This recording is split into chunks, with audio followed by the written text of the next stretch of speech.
बिस्मिल्लाहिर्रहमानिर्रहीम, अस्सलाम वालेकुम। तो जनाब आज हम एंड्रॉइड स्टूडियो को सीखने जा रहे हैं 1 घंटे के अंदर। आज का कोर्स है बड़ा ज़बरदस्त, बड़ा आसान और बहुत एक कंसाइज होने वाला है, जिसके अंदर हम एंड्रॉइड स्टूडियो के बेसिक मेजर फीचर्स जो हैं उसको कवर करेंगे 1 घंटे के अंदर। तो टारगेट ये कि 1 घंटे के अंदर हम एंड्रॉइड स्टूडियो पूरा सीख लें। तो कुछ चीज़ें थोड़ा जल्दी भी होंगी, कुछ चीज़ें थोड़ा सा स्लो भी होंगी, we will see how it goes. लेकिन आइडिया ये कि इस 1 घंटे के अंदर मैं आपको basics of complete Android studio करा दूँ, जो मेजर इसके कॉन्सेप्ट हैं, जिसपे वैसे मैंने तफसीलन बहुत लंबे वीडियोस बनाए हुए हैं, लेकिन आज उनको थोड़ा कंसोलिडेट करके जल्दी से हम एक एंड्रॉइड स्टूडियो को कवर करें। दैट अगर आप फर्स्ट टाइम एंड्रॉइड पढ़ने आ रहे हैं और फर्स्ट टाइम एंड्रॉइड सीखना चाह रहे हैं तो 1 घंटे के अंदर आपको एक्चुअली तमाम बेसिक्स ऑफ एंड्रॉइड आ जाए। ठीक है, तो बड़ा ज़बरदस्त, बड़ा मज़ेदार कोर्स होने वाला, बड़ा कंसाइज होने वाला है। तो कुछ चीज़ें थोड़ा जल्दी भी होंगी, कुछ चीज़ें थोड़ा स्लो भी होंगी। तो अगर इफ़ यू फाइंड कि मैं थोड़ा जल्दी जा रहा हूँ तो again you have an option कि आप उसको स्लो डाउन कर सकें। यहाँ पे नीचे मेन्यू बार जो आपके पास आ रहा होता है, नीचे यहाँ पे एक ऑप्शन है कि भाई आप वीडियो को स्पीड को स्लो कर सकें। तो थोड़ा स्लो करके देखें, या बेहतर रिकमेंड है 1 से 2 दफ़ा देखेंगे तो बात क्लियर हो जाएगी। बहरहाल, सो एंड्रॉइड स्टूडियो क्या चीज़ है, क्यों यूज़ कर रहा आता है। अगेन अगर आप यहाँ पे आए तो उसका मतलब आपको थोड़ा बहुत तो पता होगा। एंड्रॉइड स्टूडियो हम यूज़ करते हैं एंड्रॉइड ऐप बनाने के लिए।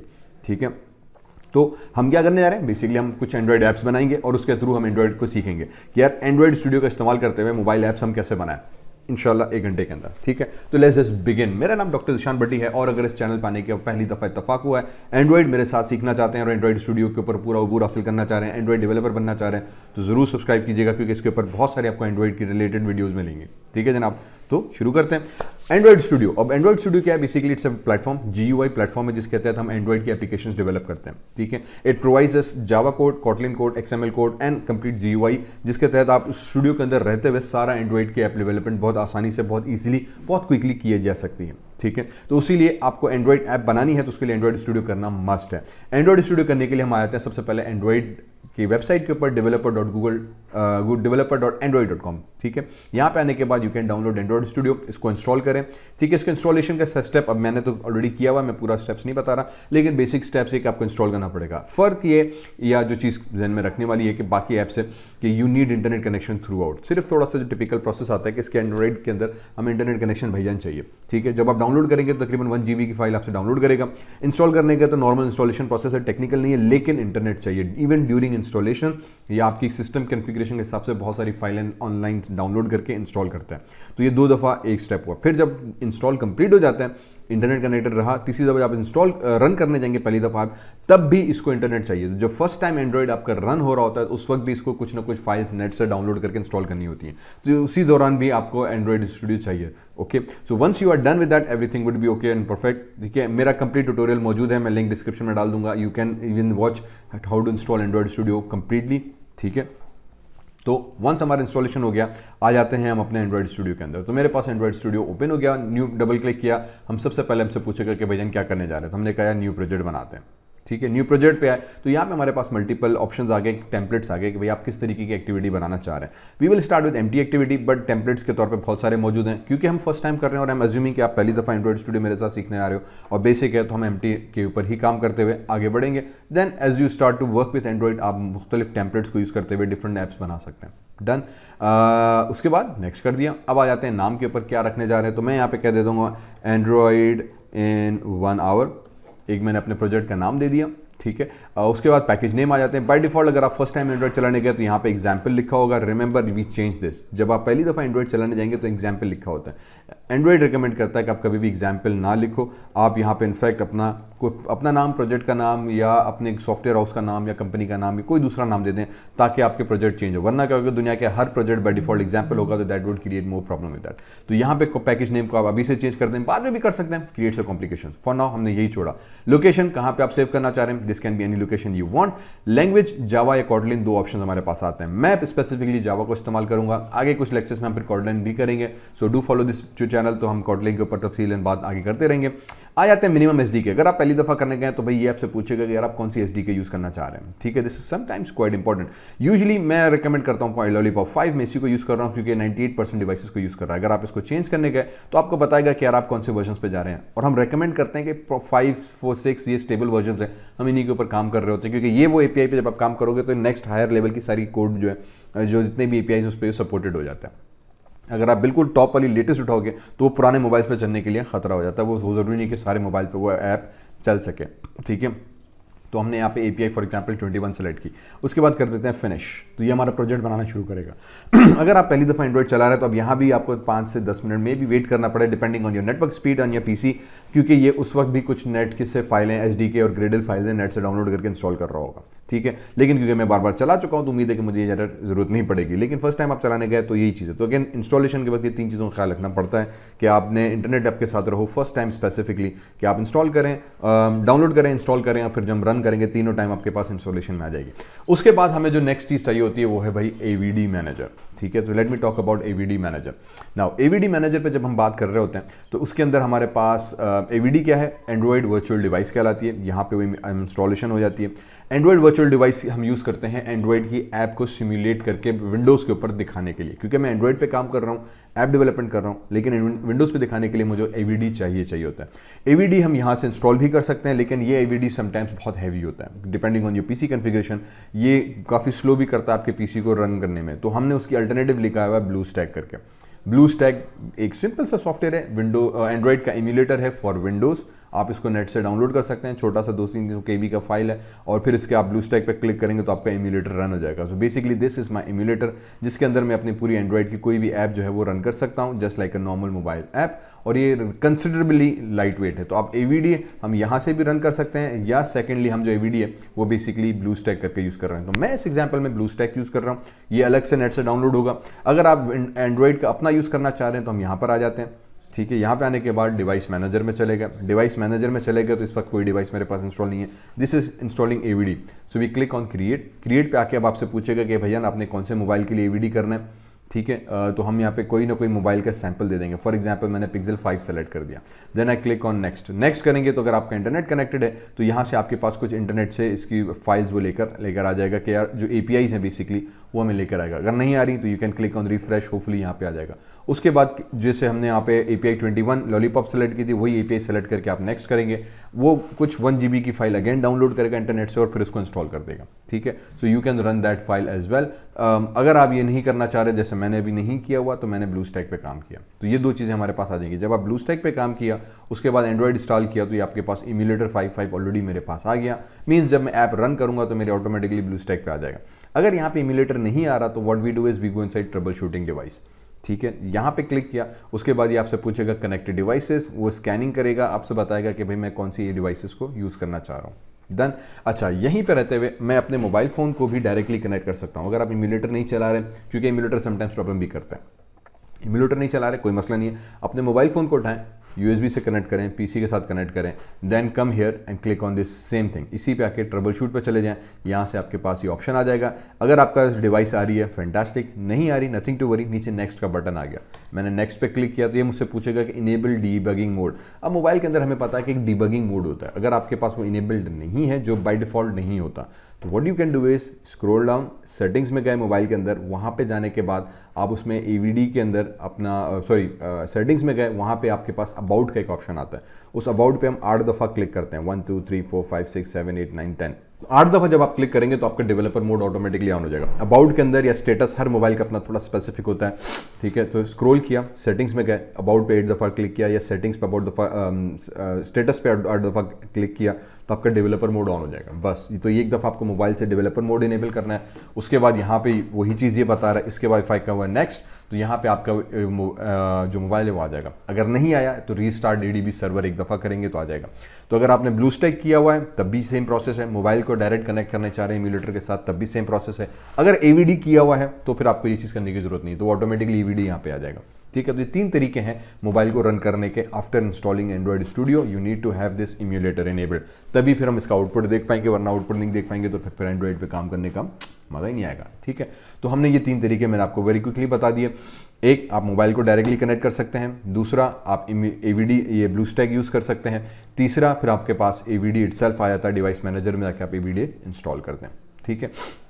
जब आप BlueStack करोगे तो BlueStack में भी आपको एक्चुअली डेवलपर मोड ऑन करना पड़ता है। उसके लिए हम BlueStack के इन्वायरमेंट में रहते हुए सेटिंग्स का ऑप्शन है, सेटिंग्स में गए, सेटिंग्स में जाने के बाद एडवांस में गए तो यहाँ पे एंड्रॉइड डीबग ब्रिज ADB करके एक ऑप्शन होता है जो बाय डिफॉल्ट डिसेबल होता है, इसको मुझे इनेबल करना होगा। इसको इनेबल करके सेव चेंजेस किया, क्लोज किया, तो मेरे पास ऑटोमेटिकली मेरा यहाँ पे आ जाएगा। अगर यहाँ पे नहीं आया तो एक दफ़ा रिस्टार्ट करेंगे, कभी कभी 2 दफ़ा रिस्टार्ट करना पड़ जाता है, आपका इम्यूलेटर डिटेक्ट हो जाएगा।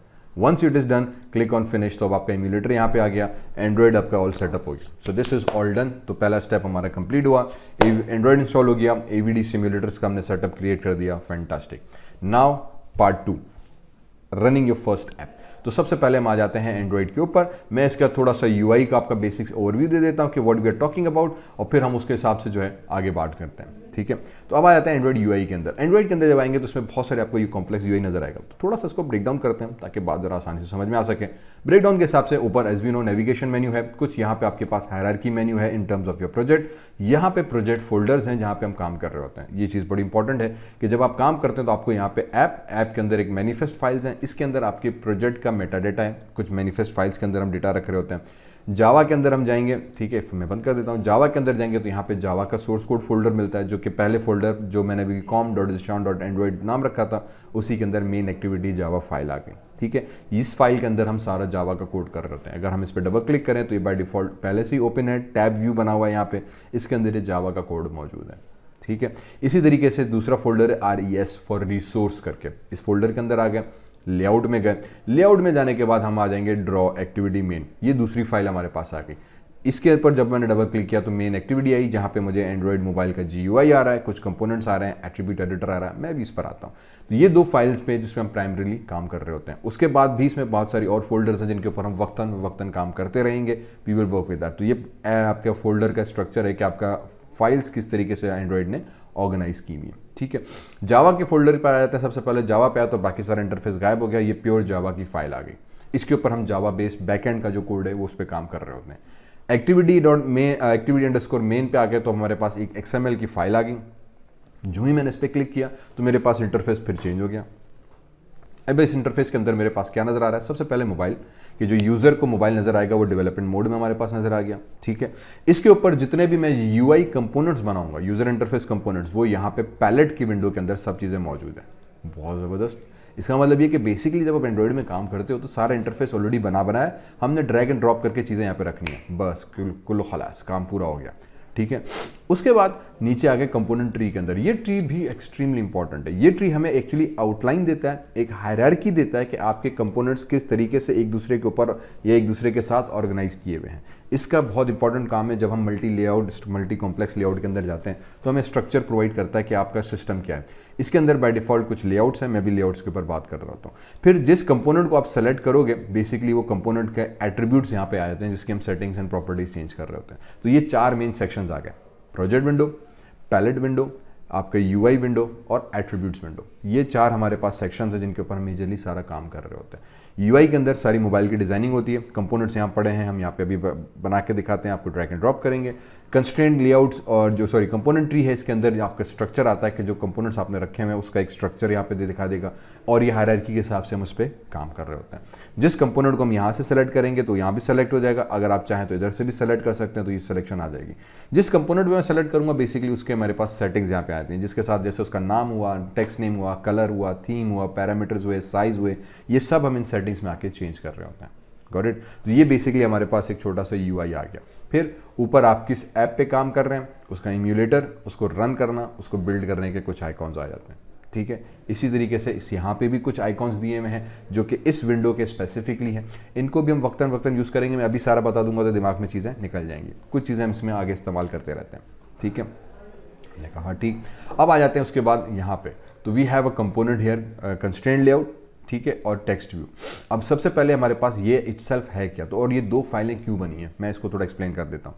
This is known as an activity. Activity क्या है, एक बेसिक सिंगल एक्टिविटी है। जब भी हम मोबाइल पे काम करते हैं तो मोबाइल पे काम करने के लिए जो पहली चीज़ हमें मिलती है वो है एक्टिविटी। फॉर एग्जाम्पल, अगर आप पावर पॉइंट पे काम कर चुके हैं तो पावर पॉइंट में एक स्लाइड मिलती है, उस स्लाइड के ऊपर हम सारा डेटा रख रहे होते हैं। अगर आप माइक्रोसॉफ्ट वर्ड में जा रहे हो तो एक पेज मिलता है, उस पेज के ऊपर हम डेटा रख रहे होते हैं। इसी तरीके से जब हम एंड्रॉइड में आते हैं तो Android always has something called an activity. इस एक्टिविटी के ऊपर हमारा सारा कंटेंट आता है। तो जब आप फेसबुक खोलते हो तो एक्चुअली एक एक्टिविटी खुलती है, जब आप व्हाट्सएप खोल रहे हैं तो एक एक्टिविटी ओपन होती है, जब आप अपना ट्विटर अकाउंट खोल रहे हैं तो आपकी एक्टिविटी हो रही है, आप इंस्टाग्राम खोल रहे हैं आपकी एक्टिविटी हो रही है। ये जितनी भी ऐप्स आप खोल रहे हो ना, एक सेपरेट एक्टिविटीज हो रही है, उस एक्टिविटीज के ऊपर कंपोनेंट्स रखे हुए हैं। तो एंड्रॉइड के अंदर बेसिक चीज़ हमारे पास एक्टिविटी आ गई, जिसके ऊपर हम सारा काम कर रहे होते हैं। इस एक्टिविटी पे जब हम काम करते हैं तो उसके लिए हमें 2 फाइलें हजरत देता है, 2 फाइलें देता है, एक .xml करके, जिसको हम एक्टिविटी अंडरस्कोर मेन, उसी नाम से एक फाइल बन जाती है जिसके अंदर XML कंपोनेंट्स आ जाते हैं, और दूसरी मेन एक्टिविटी डॉट जावा। ठीक है, इस एक एक्टिविटी से एक्चुअली दो फाइल एसोसिएटेड है, एक XML फाइल, एक जावा फाइल। जावा फाइल के अंदर हम सारी बैक एंड की कोडिंग करते हैं, जावा का कोड देते हैं, बटन क्लिक करना, इवेंट होना, कोई यूजर इंटरेक्शन की जितने भी कोड आता है सारा जावा के अंदर आता है। जो फ्रंट एंड की डिजाइनिंग है जो यूजर को नजर आती है वो XML के अंदर होती है। तो XML के अंदर सारी फ्रंट एंड की डिजाइनिंग होती है। ठीक है, तो ये दो फाइलों का बेसिक काम ये हुआ। जितना भी आप फ्रंट एंड की डिजाइनिंग करेंगे हम वो XML डिजाइन फाइल के अंदर करेंगे, जितना भी बैक एंड का कोड होगा वो हम जावा के अंदर करेंगे। ओके, तो यहां तक बात हुई क्लियर। अब इस जब हम सबसे जो स्टार्टिंग करते हैं, ऑब्वियसली पहले UI डिजाइनिंग करते हैं कि यूजर को क्या चीज नजर आनी चाहिए, फिर जब उस पर यूजर क्लिक करे तो उसके नतीजे में क्या हो, जो हम जावा में करते हैं। ये एक्टिविटी आ गई मेन। इस एक्टिविटी के अंदर हमारे पास सब कंपोनेंट्स आ गए। ठीक है, अब हम UI कंपोनेंट्स रखने हैं। तो जावा एंड्रॉइड का बेसिक उसूल ये है कि आप कंपोनेंट जब रखने जाएंगे तो उस कंपोनेंट को रखने से पहले आपको एक लेआउट चाहिए। तो ये लेआउट्स आ गए। इस लेआउट्स के अंदर कुछ मखसूस किस्म के लेआउट्स मौजूद हैं, जिसमें कंस्ट्रेंट लेआउट्स है, लीनियर लेआउट्स हैं, फ्रेम्स हैं, टेबल्स हैं, XYZ। कंस्ट्रेंट लेआउट क्या है कि ये बेसिकली कहता है कि एक एक्टिविटी के अंदर एक आप लेआउट रखो कि आपके कंपोनेंट्स किस तरतीब के साथ ऐप के ऊपर नजर आने चाहिए। ठीक है, क्योंकि ऐप है उसको आपने डिजाइन करना है, तो उसके कंपोनेंट्स आप रखोगे तो उसकी तरतीब क्या हो, सीक्वेंस क्या हो, ऑर्डर क्या हो, प्लेसमेंट क्या हो, इसको सारा समझने के लिए ना वो कहता है यार एक लेआउट बना दो आप। वो कंस्ट्रेंट लेआउट भी हो सकता है, वो लीनियर लेआउट हॉरिजॉन्टल भी हो सकता है, लीनियर लेआउट वर्टिकल भी हो सकता है, या ये नेस्टेड भी हो सकता है। मींस एक लेआउट के अंदर दूसरा भी आ सकता है, दूसरे के अंदर तीसरा भी आ सकता है, तीसरे के अंदर चौथा भी आ सकता है, जो आगे हम कॉम्प्लेक्स ऐप्स के अंदर कर रहे होते हैं। तो ये चीज़ हमारे पास यहाँ पे हो जाती है क्लियर। तो इसीलिए कोई भी आप एक्टिविटी बनाने जाएंगे हमें एक बेसिक कंस्ट्रेंट लेआउट जरूर मिलता है। डन, हमने कह दिया, डन हो गया मेरे जान। अब आ जाते हैं इसके अंदर, मैं अगर इसको डिलीट करके दोबारा से बनाता हूँ। ठीक है, तो पहला कंपोनेंट बनाता मैंने डिलीट कर दिया, तो मैंने अब देखो कंस्ट्रेंट लेआउट जरूर मौजूद है, हम इसको हटा नहीं सकते, ये एक बेसिक लेआउट मौजूद है ही है। अब आ जाते हैं यार, how do we create app. So let's us create our first hello world app. ठीक है, तो मैंने कंपोनेंट टेक्स्ट भी बना था, उसको उड़ा दिया। हम आ जाते हैं टेक्स्ट के अंदर, तो मेरे पास AV टेक्स्ट व्यू आ गया। ठीक है, इसको उठाया, ड्रैग एंड ड्रॉप करके यहाँ पे रखा, बस कंपोनेंट बन गया। इतना सा काम था। एंड्रॉइड के अंदर UI बनाने के लिए आपको बेसिक इन कंपोनेंट्स को सिंपली यहाँ पे जाना है, जो भी कंपोनेंट आपका इस्तेमाल करने हैं आपने उसको ड्रैग करके यहाँ पे ड्रॉप करना है, कंपोनेंट बन गया, UI डन हो गई। बस इतना सिंपल सी कॉन्सेप्ट को अपने दिमाग में रखना है। ड्रैग एंड ड्रॉप है फ्रॉम दिस पैलेट। ठीक है, अब जब आपने ड्रैग एंड ड्रॉप करके एक्टिविटी के ऊपर उसको ड्रॉप किया तो बेसिकली यू विल नोट कि आपके पास हुआ क्या, कंस्ट्रेंट लेआउट के अंदर वो कंपोनेंट ऐड हो गया। जब कंपोनेंट ऐड हो गया तो उस कंपोनेंट के आगे आपने कुछ नहीं करना, उसकी हायरार्की चेक करनी है। तो ये हमारे पास इसीलिए कंपोनेंट ट्री थोड़ा इंपॉर्टेंट है। अच्छा, अब जब कंपोनेंट मैंने डाला तो ये मेरे पास कंपोनेंट आ गया। मैंने कह दिया यार इसकी साइज बहुत छोटी है, तो मैं ऊपर आ जाता हूँ यहाँ पे। ठीक है, तो यहाँ पे देखो कुछ लेआउट विड्थ रखी हुई है और इसकी हाइट रखी है। मैं इसको कह देता हूँ कि ये 200 dp हो जाओ। ठीक है, बाय 200 dp का क्या मतलब हुआ, dp डिस्प्ले पिक्सल, इसके यूनिट हो गया। तो यहाँ पे ये जो कंपोनेंट मैंने बनाया था उसकी 200 dp साइज हो गई। मैं हाइट में कह देता हूँ कि 150 dp हो जाओ, तो ये 150 dp का हमारे पास कंपोनेंट एक बनकर आ गया। डन हो गया बस। तो इस तरह से हम इसकी हाइट को भी सेट किया, इसी तरीके से हमने इसकी विड्थ को भी सेट किया। अब जब हम एक्टिविटी में बनाया तो ये कंपोनेंट बन के आ गया। मैंने कहा यार इसकी साइज़ बहुत छोटी है, मुझे साइज़ बड़ी करनी है, तो मुझे टेक्स्ट साइज़ बड़ी करनी है। तो यहाँ पे सेटिंग में एक एट्रीब्यूट होगा टेक्स्ट साइज़ का, तो मुझे वो ढूंढना पड़ेगा कि यार टेक्स्ट साइज़ किधर गया, टेक्स्ट साइज़ किधर गया, टेक्स्ट साइज़ किधर गया। इस तरह करते करते नीचे आप आ जाओगे तो आपके पास टेक्स्ट साइज़ का एक पैरामीटर मिलेगा, लेकिन ये बहुत टाइम ले रहा होता है। ठीक है, तो हम सिंपली क्या कर रहे होते हैं, वैसे ये रहा टेक्स्ट, और टेक्स्ट API के अंदर टेक्स्ट कलर, टेक्स्ट वो डायरेक्शन, टेक्स्ट साइज ये आ गया। तो ये मुझे कितने लगे, ऑलमोस्ट समझो आधा मिनट लग गया ढूंढने में। मैंने कहा चलो फिलहाल इसी को करते हैं, मैं इसको कर देता हूँ 30 SP। अब यहाँ पे मैंने यूज़ किया SP। टेक्स्ट के साथ जब भी हम यूज़ करेंगे तो SP इसका यूनिट है, सिंगल स्केल पिक्सल करके वैल्यू कहलाती है। ये उसका साइज़ आ गया, हमारे पास टेक्स्ट का साइज़ बन गया। इसी तरीके से I can use text colour. For example मैंने इसके आगे बटन पे क्लिक किया और मैंने कह दिया कि यार इसका जो टेक्स्ट कलर है वो रेड कर दो, क्लिक किया ओके, तो ये टेक्स्ट कलर हमारे पास रेड हो गया। आपने इसका बैकग्राउंड कलर चेंज करना है, फोरग्राउंड चेंज करना है, फॉन्ट चेंज करना है, स्टाइल चेंज करना है, you can change anything from this attributes here. ठीक है, हमने कह दिया ओके जनाब, ये डन हो गया। अब इसके आगे हम इसको रन करने जा रहे हैं, तो लेकिन पता चला कि यार इधर रेड डॉट दिया हुआ। अब ये जो रेड डॉट है ये इंडिकेट कर रहा है कि इस पर एरर है। ये रेड डॉट यहाँ भी आ रहा है, ये रेड डॉट आपके यहाँ भी आ रहा है, दोनों जगहों पे बता रहा है कि there is some error in this code. Error क्या है, जब आप इसी के ऊपर कर्सर होवर करोगे तो आपको बता रहा है कि यार मिसिंग कंस्ट्रेंट्स। तो कंस्ट्रेंट्स मिसिंग है क्योंकि हम कंस्ट्रेंट लेआउट यूज़ कर रहे हैं। तो कंस्ट्रेंट लेआउट की जो शर्त ये है कि जो भी कंपोनेंट मेरे अंदर आप इस्तेमाल करने जाओगे उसके अंदर आपने एक कंस्ट्रेंट्स अप्लाई करने ये वाले। ठीक है, ये क्या चीज़ है, ये कंस्ट्रेंट लेआउट अप्लाई करने का एक सिंपल सा तरीका है कि आपने इस कंपोनेंट को बताना है कि मेरी स्क्रीन के साथ आपने कैसे फिक्स होना है, क्योंकि अभी ये समझो स्क्रीन के ऊपर रखा हुआ है, तो वो कह रहा है डायरेक्ट ऊपर नहीं रखो, इसको कंस्ट्रेंट कर दो। कंस्ट्रेंट से बेसिकली मसला ये हुआ कि अगर मैंने एक पेन हाथ में पकड़ी हुई है ना, तो ये अब मैं जहाँ मेरा हाथ मूव हो रहा है पेन मूव हो रहा है, तो इसको हम कहते हैं ये मेरी पेन जो है मेरे हाथ के साथ कंस्ट्रेंट हो गई है। ठीक है, मीन्स अगर मैंने इसको यहाँ से पकड़ा हुआ तो अब मैं उंगली को मूव कर रहा हूँ तो मेरी पेन मूव हो रही है ना, तो ये कंस्ट्रेंट हो गया। प्रोग्रामिंग के अंदर ये मैंने पेन को हाथ के साथ कंस्ट्रेंट कर दिया, ताकि जहाँ मेरा हाथ मूव हो रहा है पेन वहाँ पे मूव हो रही है, तो मैं पेन को एक्चुअली मूव नहीं कर रहा, मैं अपने हाथ को मूव कर रहा हूँ। यही चीज़ यहाँ पे होती है।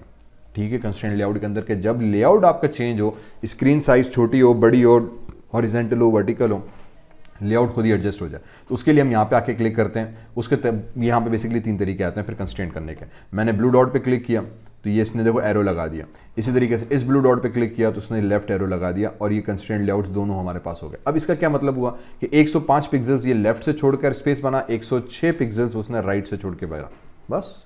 इसी तरीके से टॉप वाले पे क्लिक किया तो ये टॉप कंस्ट्रेंट हमारे पास हो गया। इसका मतलब ये कि टॉप से कंस्ट्रेंट हो गया, 170 पिक्सल्स ऊपर से छोड़ के ये कंस्ट्रेंट बना। नाउ यू सी दिस के एरर आपका दोनों जगहों से खत्म हो गया, कंस्ट्रेंट क्लियर हुई। कंस्ट्रेंट लेआउट के अंदर 3 कंस्ट्रेंट्स करना एब्सोल्युटली लाजमी है। डन हुआ। इसके बाद आ जाते हैं बटन के ऊपर। मैंने बटन को क्लिक एंड ड्रैग करके यहाँ पे रखा, ठीक है, तो ये बटन आ गया। इसी तरह से अब मैं इसके जो देखो ब्लू डॉट्स नजर आ रहे हैं, एक तो मैं इसकी यहाँ से भी साइज चेंज कर सकता हूँ, दूसरा इन ब्लू डॉट के एरोस पे भी क्लिक करके मैं इसकी साइज को चेंज कर सकता हूँ। क्लिक एंड ड्रैग करके प्लेसमेंट किया, मेरी ऐप बेस्ड बन गई। अब यहाँ भी सेम रेड डॉट आ गया, रेड डॉट आ गया कि यार ये कंस्ट्रेंट आपने इस पर नहीं किया हुआ। तो एक तरीका कि मैं ब्लू डॉट्स पे क्लिक करूँ, कंस्ट्रेंट हो जाएगा। दूसरा तरीका ये कि मैंने इस वाले लाइन को पकड़ के इसको स्क्रीन के साथ कंस्ट्रेंट कर दिया, तो मैंने इसको इस तरफ एडजस्ट कर दिया, फिर मैंने इसको उठा के इस तरफ सेट कर दिया, तो अब ये ऑटोमेटिकली इधर आके, लेकिन अब ये सेंटर में होगा, क्योंकि अब हमने इसको कहा कि यार तुमने इस साइड से भी कंस्ट्रेंट होना है और इस साइड से भी कंस्ट्रेंट होना है, तो उसने दोनों तरफ 0 0 लगा दी। अब ये 0 0 बेसिकली ट्रिक है कंपोनेंट को स्क्रीन के सेंटर पे रखने की। अब फर्क क्या हुआ, यहाँ पे स्ट्रेट लाइन आ रही है क्योंकि यहाँ पे हमने जो थे ना फिक्स्ड नंबर दे दिए, इधर स्प्रिंग के फॉर्म में जिगजैग लाइन आ रही है और यहाँ पे वैल्यू 0 0 आ रही है।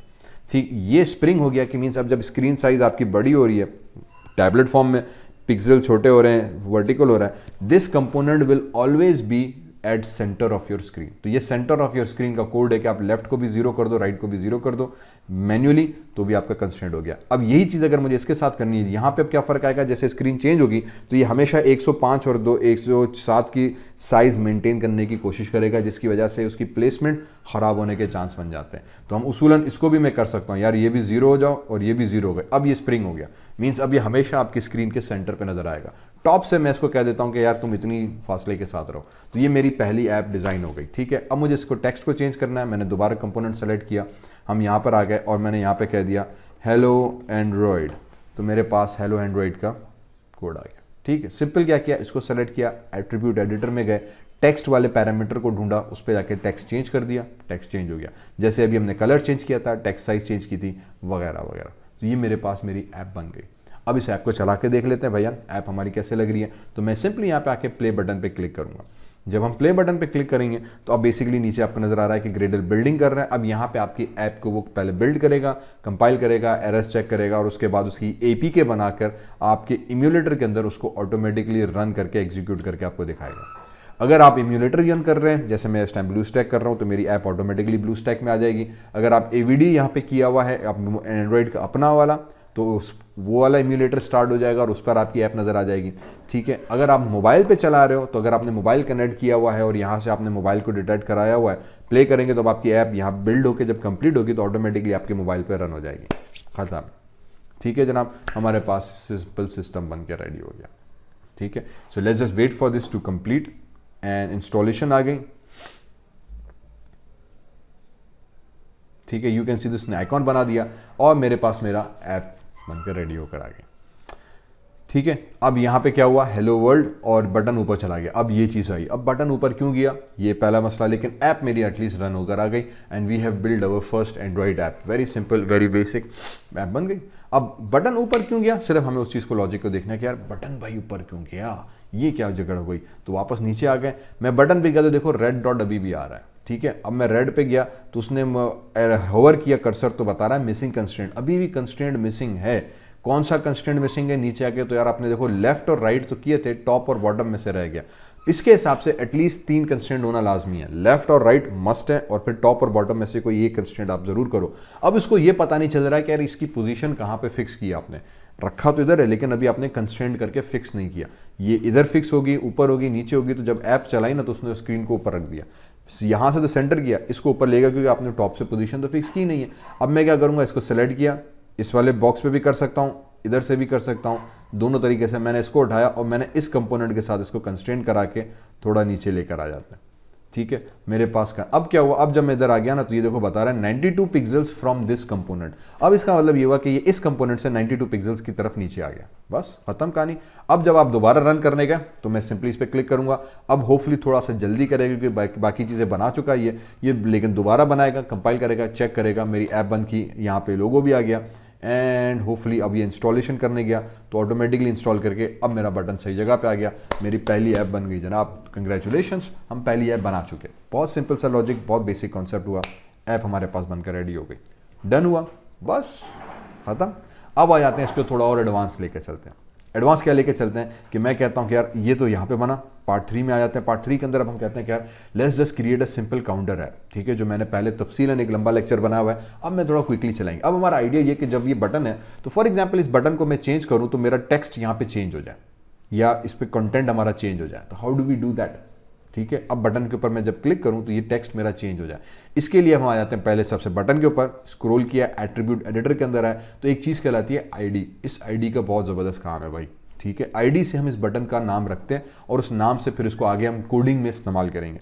मैं यहाँ पे आके कह देता हूँ button for example change, CHANGE change, तो मेरे पास बटन चेंज आ गया, क्लिक किया, अब ये पूछ रहा है कि नाम तब्दील करूं, रिफैक्टर करूं, मैंने कहा है जान इसको रिफैक्टर कर दो, ये आ गया टेक्स्ट। ठीक है, इसकी भी आईडी दी हुई है टेक्स्ट व्यू की, मैं इसको नाम कर देता हूं टेक्स्ट नेम।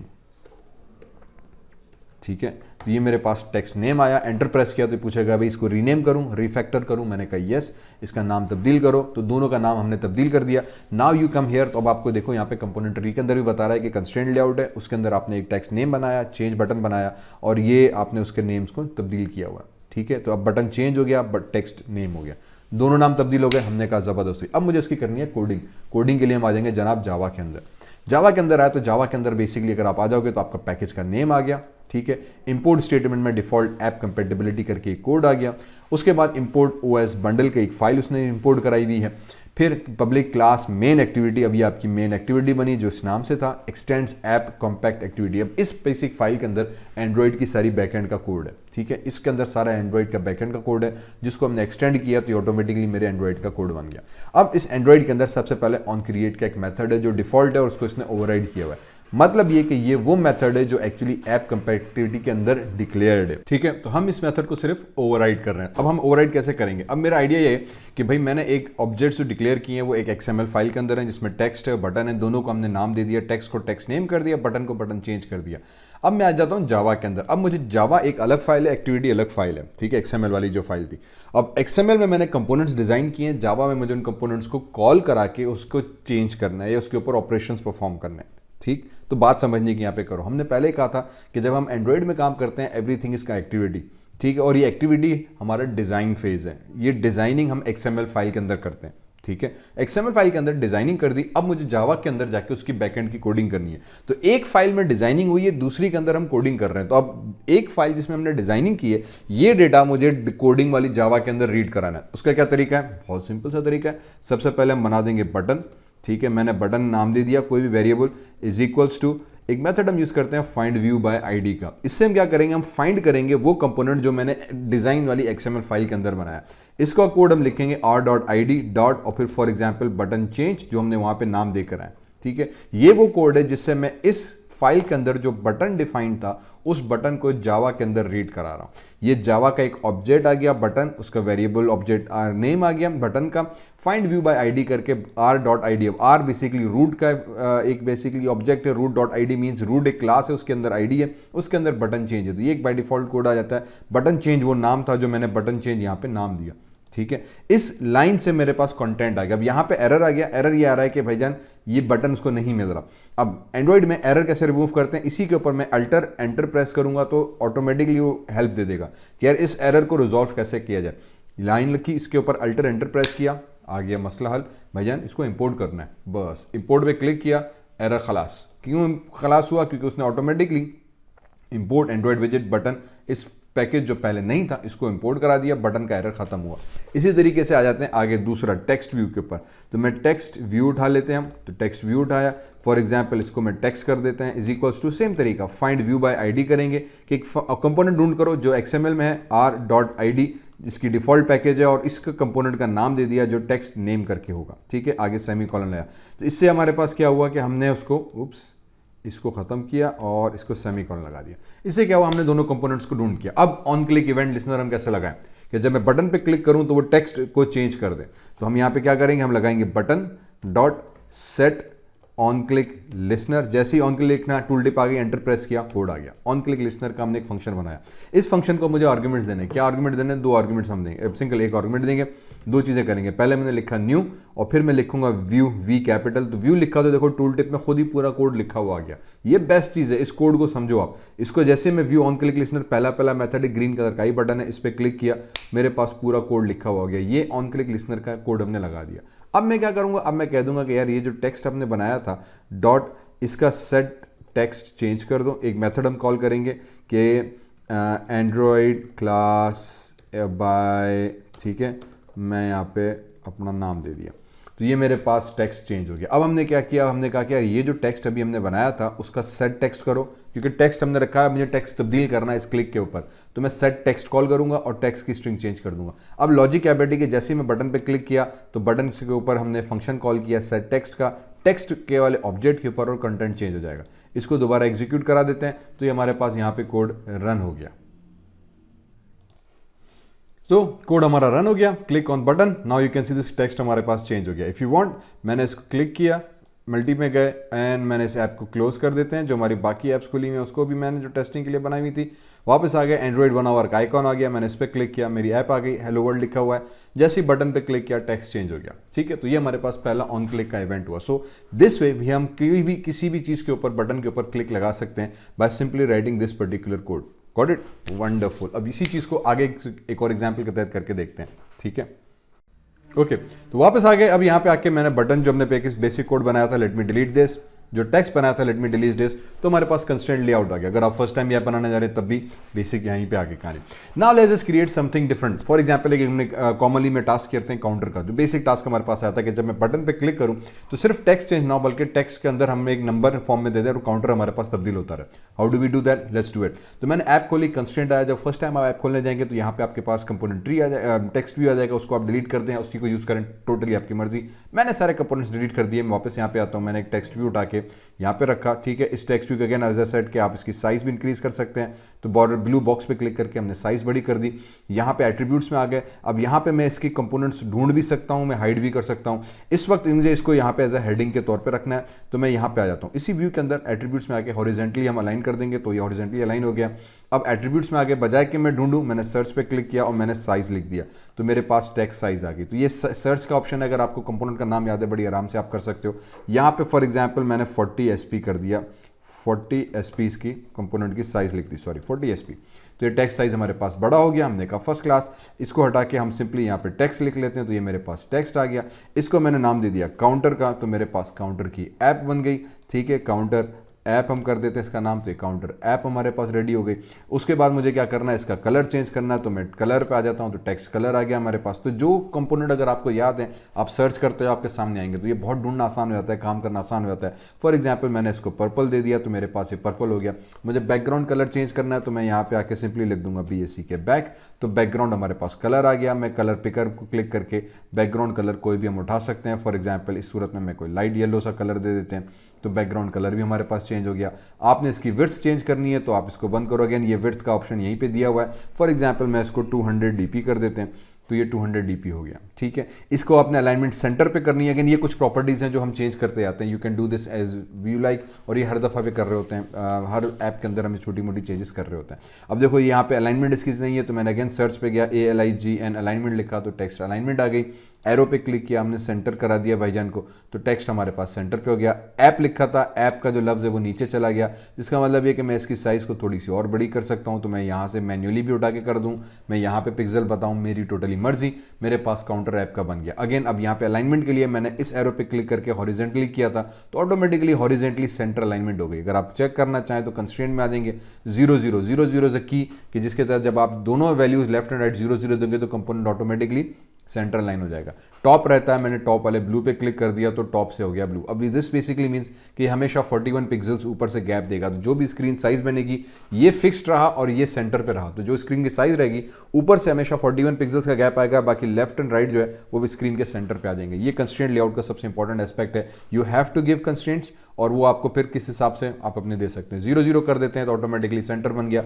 हेडिंग आ गई मेरे पास, हमने कहा बहुत अच्छा। टेक्स्ट भी उठा के मैंने एक और यहाँ पे रखा। अगेन इफ यू वांट इसकी साइज भी मैं इंक्रीज कर सकते हैं, ठीक है, और कुछ इसके एरो पे क्लिक करके साइज में इसकी थोड़ी सी हम बड़ी कर देते हैं। ये मेरे पास साइज इसकी बड़ी होकर आ गई। सेम चीज़ सबसे पहले कंस्ट्रेंट के अंदर जब भी आप कंपोनेंट बनाएं, before we start going into settings, एक ट्रिक होती है, एक टिप ये है कि बेसिकली आप उसका कंस्ट्रेंट करो, पहले उसकी अलाइनमेंट पोजीशनिंग आप सेट करो, उसके बाद जो सेटिंग्स है आप उसके साथ जोड़ो। अगर टेक्स्ट साइज वगैरह पे खेलना है तो पहले भले आप टेक्स्ट साइज करो, वरना पहले अलाइनमेंट कर देते हैं ना, टेंशन खत्म। तो मैं यहाँ पे आ गया, पहले इसको हॉरिजॉन्टली कर दिया तो स्क्रीन के हॉरिजॉन्टली स्प्रिंग्स आ गए, ऑटो 0 कर दिया, फिर इसी को मैंने पकड़ा और ऊपर वाले के साथ कंस्ट्रेंट कर दिया। तो अब दिस विल बेसिकली मीन कि सीधे 0 0 0, अब लेफ्ट एंड राइट तो 0 हुआ, टॉप पे 0 का मतलब ये कि जहाँ पहला कंपोनेंट खत्म हुआ था उसी की नेक्स्ट पिक्सल रो में ये आ जाएगा। मैंने कह दिया इतना नहीं यार, इसको थोड़ा सा 16 पिक्सल्स का हम गैप दे देते हैं, ऊपर हेडिंग से थोड़ा सा गैप आ जाए। आप ज़्यादा देना चाहें फॉर एग्जाम्पल आप 32 कर दो, या अपने मैनुअल हिसाब से जितना भी गैप देना है आप इसको क्लिक करके भी यहाँ कहीं भी रख सकते हो, ठीक है, कंस्ट्रेंट करने के बाद। इसलिए मैंने कहा पहले कंस्ट्रेंट करो, अब आप उसके बाद अलाइनमेंट करके रखो कि यार कंपोनेंट आपका कहाँ आना चाहिए, प्लेसमेंट आपकी सीधी जाएगी। फिलहाल इसको कंट्रोल Z करके मैं वापस इधर ही लिया।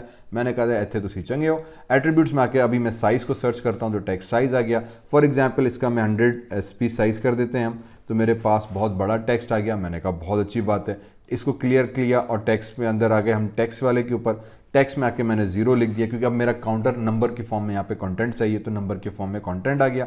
मैं कह देता हूँ यार इसकी अलाइनमेंट सेट कर दो, टेक्स्ट अलाइनमेंट सर्च की मैंने यहाँ पे, इधर आके मैंने सेंटर कर दिया, प्रेस एंटर, तो टेक्स्ट आपका सेंटर पे हो गया। रिमेंबर अब एक और चीज़ यहाँ पे, अगर मैं इसको यूँ करूँ तो देखो ऊपर नजर आ रहा है। इसको एक्चुअली मैं इस पूरे कंपोनेंट के अगर सेंटर पे रखना चाहूँ तो हम यहाँ पे एक और प्रॉपर्टी सर्च करते हैं, ग्रेविटी की, ठीक है। ग्रेविटी में आ गए। ग्रेविटी में आने के बाद आपने क्या करना है, इसकी ग्रेविटी के एरो पे क्लिक करो, इस पर एरो पे क्लिक करोगे तो ग्रेविटी की बहुत सारी ऑप्शंस आ जाएंगे। Again gravity, simple physics, centre of alignment वगैरह के कॉन्सेप्ट्स है। यहाँ पे सिंपली ग्रेविटी को हम सेंटर को ट्रू कर देंगे। दिस विल बेसिकली मीन कि आपके कंपोनेंट के सेंटर पर आपका ऑब्जेक्ट ऑटोमेटिकली आ जाएगा ग्रेविटी से।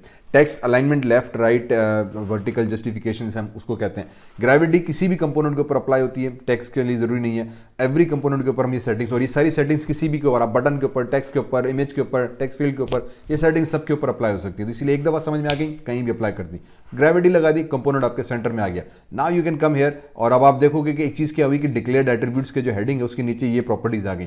पहले नहीं थी, अब आ गई, क्योंकि जिस प्रॉपर्टी को आप तब्दील करते जाओगे ऑटोमेटिकली बैकएंड पे उसका कोड लिखता हुआ जाएगा। तो ये जो XML फाइल हमारे बनाई थी, अगर आप इसका कोड पढ़ना चाहो तो हम स्प्लिट कर देंगे, तो ये देखो कंपोनेंट आ गया, ये बैकएंड पे उसका कोड आ गया। अब जो प्रॉपर्टीज मैंने इसकी चेंज की है वो ऑटोमेटिकली हजरत अंग्रेज ने पीछे से जावा XML का कोड लिख दिया। मैंने ये वाला टेक्स्ट व्यू बनाया तो ये टेक्स्ट व्यू बना, ठीक है। जैसे इसमें सेलेक्ट किया, देखो ये भी सिलेक्टेड हो गया।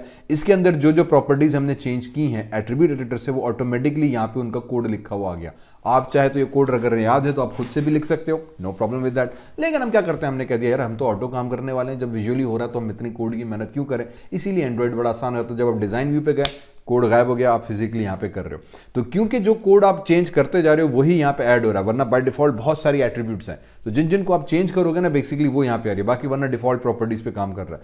इसी तर्ज पे जब आप डिजाइन व्यू में आके कंपोनेंट सेलेक्ट करते हो तो जो एट्रीब्यूट एडिटर के अंदर अब आपको डिक्लेयर में कुछ वो प्रॉपर्टीज ही नजर आ रही हैं जो आप चेंज कर रहे हो। लेकिन डिक्लेयर के बाद जैसे ही आप नीचे जाओगे ना, तो अब यहाँ पे पूरी लिस्ट भी मौजूद है अपनी जगह पे, ठीक है। लेकिन जिन को आप तब्दील कर रहे हो ना, वो उनको उठा के एक्चुअली ऊपर लेके आ रहा है, ताकि अगर आपको और उसमें एडिट करना तो आप आराम से कर सको। ये चीज़ याद रखना।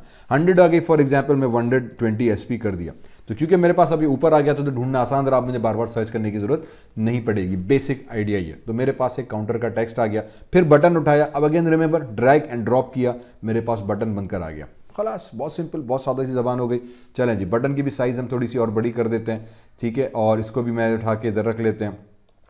सेम चीज़, इसको भी मुझे सेंटर अलाइनमेंट करना है। अगेन दो ही तरीके, तीन तरीके, इसको मैं ड्रैग एंड ड्रॉप करके भी कर सकता हूँ यहाँ से, मैं अलाइनमेंट में यहाँ से भी कर सकता हूँ, मैं अलाइनमेंट यहाँ से भी कर सकता हूँ। Let me do this time. मैंने ब्लू डॉट पे क्लिक किया, 100 पिक्सेल्स आ गया। मैंने इस वाले ब्लू डॉट पे क्लिक किया, 93 है। लेकिन अब इसका मतलब ये हुआ कि सेंटर नहीं हुआ। सेंटर करने के लिए मैं करूँगा यहाँ पे आके मैं इसको सिंपली कह दूंगा तुम 0 हो जाओ, इसको भी आके मैं कह दूंगा 0। जब लेफ्ट एंड राइट 0 0 हुआ तो कंपोनेंट ऑटोमेटिकली स्क्रीन में सेंटर आ जाएगा। तो ये सेंटर पे करने की एक ट्रिक आ गई। दोनों को पिक्सेल्स को 0 0 कर दिया, कंपोनेंट सेंटर पे आ गया। टॉप की अलाइनमेंट करना लाजमी है, ब्लू डॉट पे क्लिक किया तो ऊपर वाला जहां पे खत्म हो रहा था कंपोनेंट, वहीं से 54 पिक्सेल्स के गैप पे यहां पे आ जाएगा। आप यहां पे रखना चाहें, कम करना चाहें, ज्यादा करना चाहें, totally up to you, depending on आप क्या करना चाह रहे हैं। उसके बाद हम इसी बटन के अंदर आ जाते हैं और इसकी मैं साइज में चला जाता हूं। तो टेक्स्ट साइज आ गई, फॉर एग्जाम्पल 30 SP में कर देता हूं, तो टेक्स्ट साइज बड़ा हो गया, मैंने कह दिया जबरदस्त। उसके बाद टेक्स्ट इटसेल्फ जो है वो कंपोनेंट यहाँ पे आ गया, मैंने यहाँ पे नाम दे दिया काउंट, तो काउंट हमारे पास तब्दील हो गया, बटन बन गया। बहुत सिंपल सी बात। अब अगेन वही जो दूसरी चीज़ हम प्रोग्रामिंग में करते हैं, बटन की आईडी पे गए, यहाँ पे जाके बटन BTN मैंने कर दिया काउंट, तो बटन काउंट बन गया। रिफैक्टर कर दो, मैंने कहा भाईजान बिल्कुल। टेक्स्ट को सेलेक्ट किया, अगेन अब यहाँ पे आईडी में चले गए टेक्स्ट वाले के ऊपर, तो ये टेक्स्ट व्यू आ गया। इसको मैं नाम दे दूंगा टेक्स्ट COUNT काउंट, ठीक है। इसको भी रिफैक्टर कर दो, मैंने कहा बिल्कुल कर दो, देरी नहीं करो। ये भी हमारे पास रिफैक्टर हो गया, कंपोनेंट हमारे पास तब्दील हो गए। कंपोनेंट तब्दील हो गए, बेहतरीन काम हुआ। हमने कह दिया अब क्या करना है, अब जावा में जाना है। अब मैं जब इस बटन पे क्लिक करूंगा तो मुझे उसका कोड चाहिए, तो यहाँ पे आ गए, ये प्रीवियस कोड था, late me just delete this, जो अभी हमने प्रीवियस एग्जांपल में किया था। इसके अंदर अब मैं क्या करूंगा, वही procedure exactly dot to dot दोबारा फॉलो करेंगे। BUTTON पहले बटन बनाया, अगर रेड लाइन आ गई इसके ऊपर तो अल्टर एंटर प्रेस करेंगे हमारे पास, तो ऑटोमेटिकली एरर खत्म हो जाएगा। अभी हम इंपोर्ट के लिए, लेकिन अभी क्योंकि कोड मुकम्मल नहीं किया तो मैंने बटन COUNT काउंट कर दिया is equals to find view by ID, कि वो कंपोनेंट ढूंढ के ले आओ डिजाइन वाली फाइल में से, R.ID पैक जावा की क्लास का यूज़ किया और फिर मैं उसको बटन काउंट का नाम दे दिया, सेमीकोलन दिया, तो ये मेरी उस वाली कोड में जाएगा, बटन को ढूंढ के लेकर आ जाएगा। फिर हमने यहाँ पे दे दिया टेक्स्ट व्यू कर दिया कि जान अब टेक्स्ट व्यू ले आओ, क्योंकि जो काउंटर चेंज हो रहा है वो टेक्स्ट व्यू वाला कंपोनेंट है। इसको भी मैंने टेक्स्ट काउंट कर दिया। नाम कोई भी रख सकते हैं, नाम वो रखें जिसको आप बार बार चेंज ना करें। अब यहाँ पे एक प्रॉब्लम ये आएगी, देखो इधर भी मैंने बटन काउंट कर दिया नाम, और जो वहाँ से कंपोनेंट आ रहा है उसका भी नाम बटन काउंट हुआ। इन दोनों में क्या हो जाएगा, हमारे पास नेम का क्लैश हो जाएगा। तो मैं इसको बटन C कर देता हूँ, उसको टेक्स्ट C कर देता हूँ मेरी अपनी आसानी के लिए। फिर वही code find view by ID, भाई XML में जाओ, डिजाइन फाइल में जाओ, एक कंपोनेंट तुम्हें मिलेगा R.ID, इससे हम उठाएंगे कि रूट के अंदर एक कंपोनेंट डिफाइन है, उस कंपोनेंट का हमारे पास नाम क्या है, टेक्स्ट TXT काउंट करके, वो कंपोनेंट इधर से ढूंढ के ले आओ, तो वो डिजाइन में जाएगा, कंपोनेंट ढूंढ के लेकर आएगा। अब क्या करना है, सिंपल सी कोडिंग करनी है। क्या कोडिंग करनी है कि ये जो जावा की क्लास बनाई थी, इस क्लास के अंदर मैं ऊपर एक इंटीजर COUNT काउंट करके वेरिएबल डिक्लेयर कर देता हूँ, ठीक है। तो ये मेरे पास क्लास वेरिएबल हुआ। फिर ऑन क्रिएट का मेथड आ गया कि जब कोड एग्जीक्यूट होगा, ऐप आपकी एग्जीक्यूट होगी, सबसे पहले ऑन क्रिएट एग्जीक्यूट होगा। इसके अंदर आपके क्या करूं, मैं इसके अंदर कह दूंगा कि यार जो काउंट वेरिएबल बनाया था उसको 0 वैल्यू दे दो, तो काउंट को 0 वैल्यू असाइन हो गई। अब क्या करना है, जब बटन पे मुझे क्लिक करना है तो every time I click a button, तो ये काउंटर की वैल्यू ++++1 होती जाए। इसको हम क्या कह रहे हैं, counter pattern. Simple as that, basic logic. तो हम क्या करेंगे, हम कह देंगे भाईजान बटन C उठाओ, डॉट बटन क्लिक कैसे लगा रहा था, अभी हम पढ़ कर आए सेट ऑन क्लिक लिसनर। जो सेट ऑन लिखा तो पूरा ऑन क्लिक लिसनर का पहला मेथड टूल टिप में खुद ही आ गया। मैंने एंटर प्रेस किया, मेथड हजरत अंग्रेज ने लिख दिया। मैंने न्यू लिखा, वी लिखा, तो व्यू ऑन क्लिक लिसनर भाईजान ने खुद ही दे दिया। एंटर प्रेस किया, ये मेथड भी पूरा लिखा हुआ आ गया। ये हमारे पास किसी भी कंपोनेंट के ऊपर ऑन क्लिक का बटन लगाना है, इवेंट के जब यूजर क्लिक करे तो उसके नतीजे में क्या हो, ये कोड आ जाएगा, ठीक है। इस कोड के अंदर मुझे क्या करना है, सबसे पहली चीज मुझे करनी है कि जो अभी हमने काउंट वेरिएबल बनाया था, काउंट को उठाओ, प्लस कर दो, इंक्रीमेंट लगा दो। प्लस मींस इंक्रीमेंट ऑपरेटर है। दिस प्लस मींस कि जो करंट काउंट की वैल्यू है उसमें +1 कर दो। फिर दोबारा जब ये बटन पे क्लिक होगा तो अब जो काउंट की वैल्यू हमने चेंज की है उसमें +1 कर दो। फिर दोबारा जितनी दफा आप क्लिक करते जाओगे तो जो काउंट की करंट वैल्यू होगी उसमें ये +1 करता जाएगा।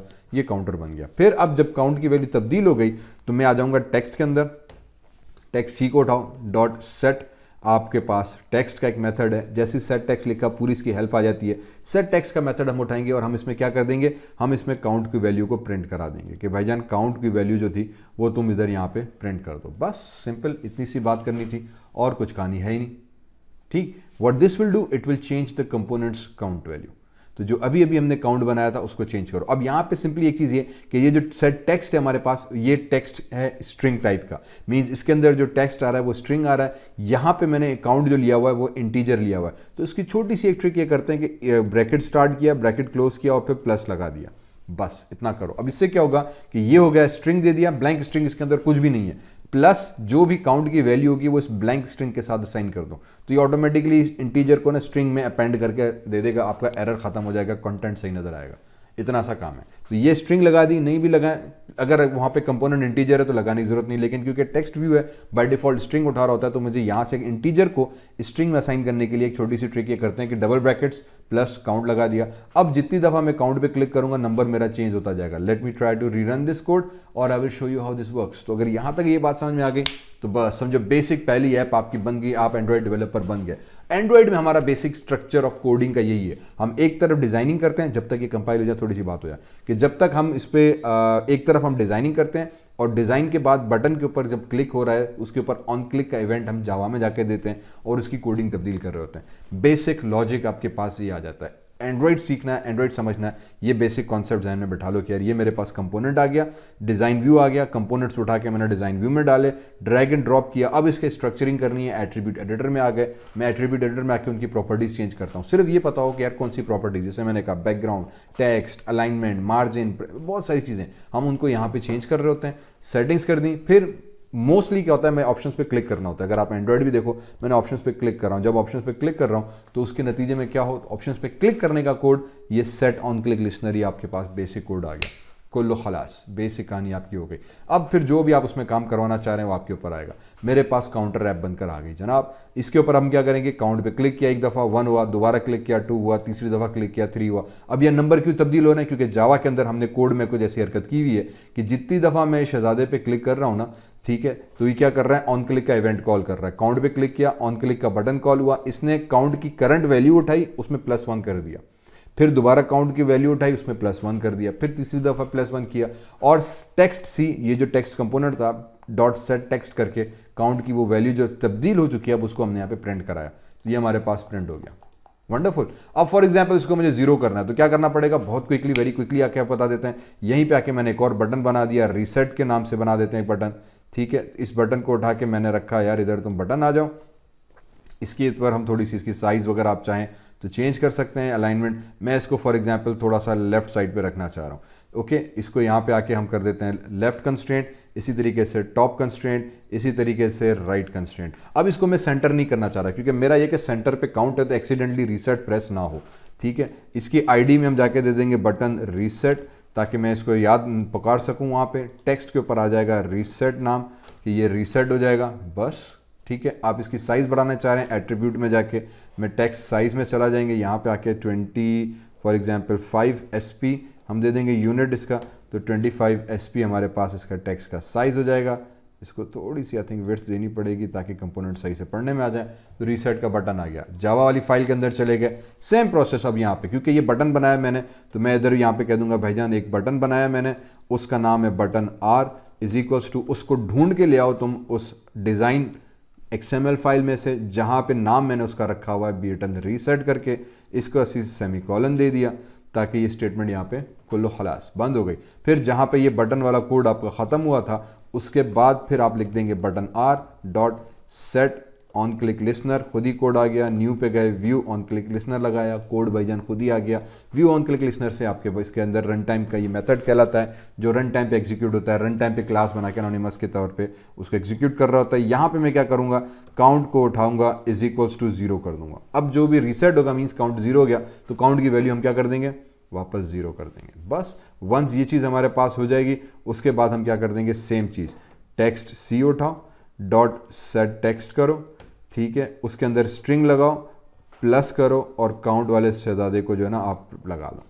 तो स्ट्रिंग करके काउंट की वैल्यू हमने 0 की थी वो यहाँ पे प्रिंट कर दी। इसको कोड को किया सेव, री एग्जीक्यूट करेंगे, आपका कोड जो था वो यहाँ पे एग्जीक्यूट होकर कंप्लीट हो जाएगा। ये एंड्रॉइड हमारे पास, ठीक है। तो अब ये ऐप को खुद ही बिल्ड करेगा, दोबारा बिल्ड करके। अब मुझसे पूछ रहा कि यार ऐप ऑलरेडी रनिंग स्टेट में, क्या करूं? मैंने कहा इसको फिलहाल टर्मिनेट करो, नए सिरे से इंस्टॉल करो और मुझे ऐप नए सिरे से दिखाओ। तो ये ऐप को लॉन्च करके दोबारा दे दिया, रीसेट का बटन आ गया। मैंने काउंट करते गए, जब रीसेट पे किया वापस 0 हो गया। क्यों रीसेट पे 0 हुआ? क्योंकि काउंट को हमने 0 करके रीसेट किया। ऐप आपकी दूसरी लेवल की बन गई। डन, फैंटास्टिक, बहुत ज़बरदस्त। बस यही चीज़ बेसिकली आपने करनी है। यहीं पे अब मैंने कह दिया कि यार बाकी सब तो ठीक है, अब मुझे इसमें कुछ इमेजेस भी ऐड करनी है। How do we import an image inside this app? ठीक है। इमेज इंपोर्ट करने के लिए हम क्या करेंगे, बहुत सिंपल सी लॉजिक है। तो नेक्स्ट पार्ट में थोड़ी सी इमेजेस इंपोर्ट करके इमेज के ऊपर ऑन क्लिक इवेंट लिंक कैसे लगाते हैं वो देखते हैं, ठीक है। ओके, तो अब इस नेक्स्ट पार्ट के अंदर मुझे इस ऐप के ऊपर सिंपल से एक इमेज अप्लाई करनी है कि मैं इमेज कैसे अप्लाई करूं और उस इमेज के ऊपर जब मैं क्लिक करूं तो उसके नतीजे में या उसके ऊपर कुछ ऑपरेशंस परफॉर्म हो। तो हम क्या करते हैं कि सबसे पहले इमेज ले आते हैं। तो मैं आ जाता हूं हमारे वेयर डिड आई गो, मेरे पास ये ब्राउजर आ गया। यहाँ पे हमने एक इमेज ऑलरेडी बना के रखी है काउंटर की, मैंने इसको कंट्रोल सी किया, ठीक है। इमेज को उठा के पहले मुझे इंपोर्ट करना पड़ेगा हमारे एंड्रॉइड स्टूडियो के अंदर। एंड्रॉइड स्टूडियो में आगे यहाँ पे एक चीज़ मौजूद है ड्रॉबल की, तो ड्रॉबल वाले फोल्डर में आप रिमेंबर लेआउट के अंदर लेआउट पड़ा था, जावा वाले के अंदर जावा पड़ी फाइल पड़ी थी। जो इमेजेस हम लाएंगे वो एक्चुअली हम लाके ड्रॉप करेंगे ड्रॉबल के अंदर। यहाँ पे आके कंट्रोल वी किया, जैसे आया तो मुझसे पूछ रहा है क्या ड्रॉबल 24 लेटेस्ट वर्जन के ऊपर करूँ, मैंने कहा यस। अब दूसरा नेम पूछ रहा है। अब यहाँ पे बहुत चीज़ इंपॉर्टेंट है कि इमेज के अंदर आपने कैपिटल लेटर नहीं देना, स्पेस नहीं देना, नंबर नहीं देना, ये 3 चीज़ों का बड़ा ख्याल रखना है। एंड्रॉइड इस मामले में पता नहीं क्यों बहुत अड़ी करता है भाईजान। वो ये कहता है कि यार बाकी सब चीज़ें अपनी जगह पे ठीक है, लेकिन आपने क्या करना है, आपने जो फाइल नेम देनी है ना, इमेज फाइल नेम, उसके अंदर सिर्फ स्मॉल लेटर्स देने इंग्लिश के, बस।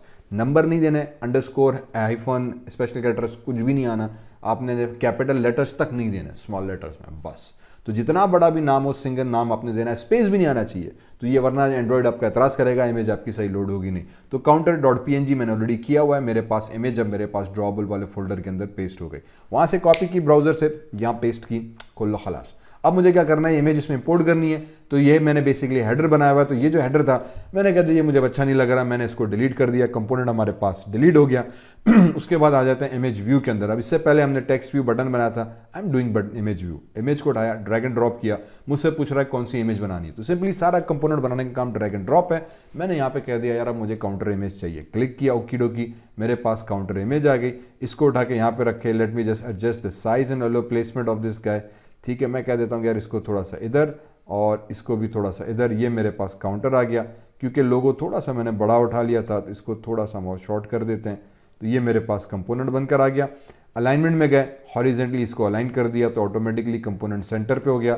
ये वाला कंपोनेंट उठा, देखो इसके ऊपर एरर आ गया, क्योंकि इसको हमने पहले कंस्ट्रेंट किया था उसी के साथ ऊपर वाले पे। तो इसकी थोड़ी साइज में नीचे कर दूंगा। अब ड्रैग एंड ड्रॉप करके इसको मैं ऊपर वाले के साथ कंस्ट्रेंट किया, कुल्लो खलास। इसी तरह से ये वाला कंस्ट्रेंट उठाया, एट्रीब्यूट में साइज को हटा देते हैं, इसको भी मैं टॉप के साथ कंस्ट्रेंट कर दूंगा। तो कंस्ट्रेंट के अंदर जब भी हम कोई भी कंपोनेंट रखने गए, द मोस्ट इंपॉर्टेंट थिंग इसके पहले तो उसके कंस्ट्रेंट्स को सीधा पतरा करो, आपके पास चीज़ क्लियर हो गई, ठीक है। दी हमारे पास इमेज बनकर आ गई, that's it, this is all you need to do. कोई भी इमेज एंड्रॉइड के अंदर इंपोर्ट करने के लिए बस टोटली इतना सा काम करना है, बस कि इमेज को जहां से भी आप एक्सप्लोरर से कॉपी करो, ड्रॉबल के अंदर आके पेस्ट करो, ठीक है। पेस्ट करने के बाद पेस्ट करने के बाद हम आ जाते हैं हमारे पास इमेज के अंदर, इमेज व्यू कंपोनेंट रखा।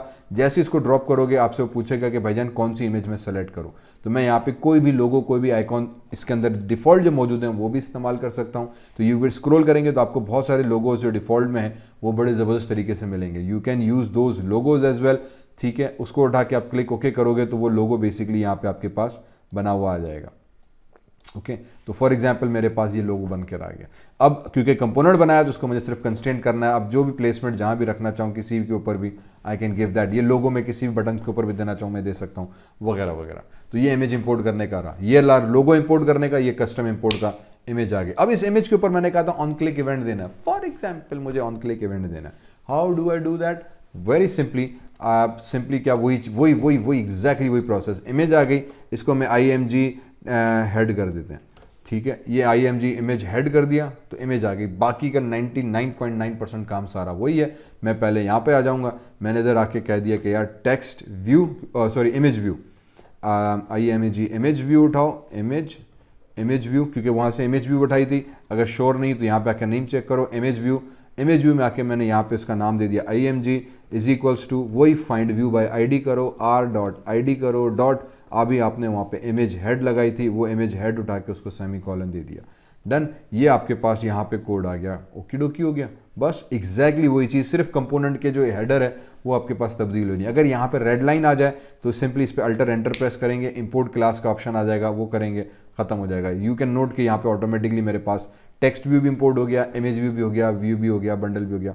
ये हेडर्स वो खुद ही ऐड करता जा रहा है, हमें सिर्फ इस चीज़ का ख्याल रखना है कि ये खत्म ना हो। उसके बाद नीचे आ जाते हैं, फिर सेम चीज़ वही, यहाँ पे आ गए, मैं यहाँ पे दे दूंगा IMG.set ऑन क्लिक लिसनर, तो ऑन क्लिक लिसनर लगा दिया।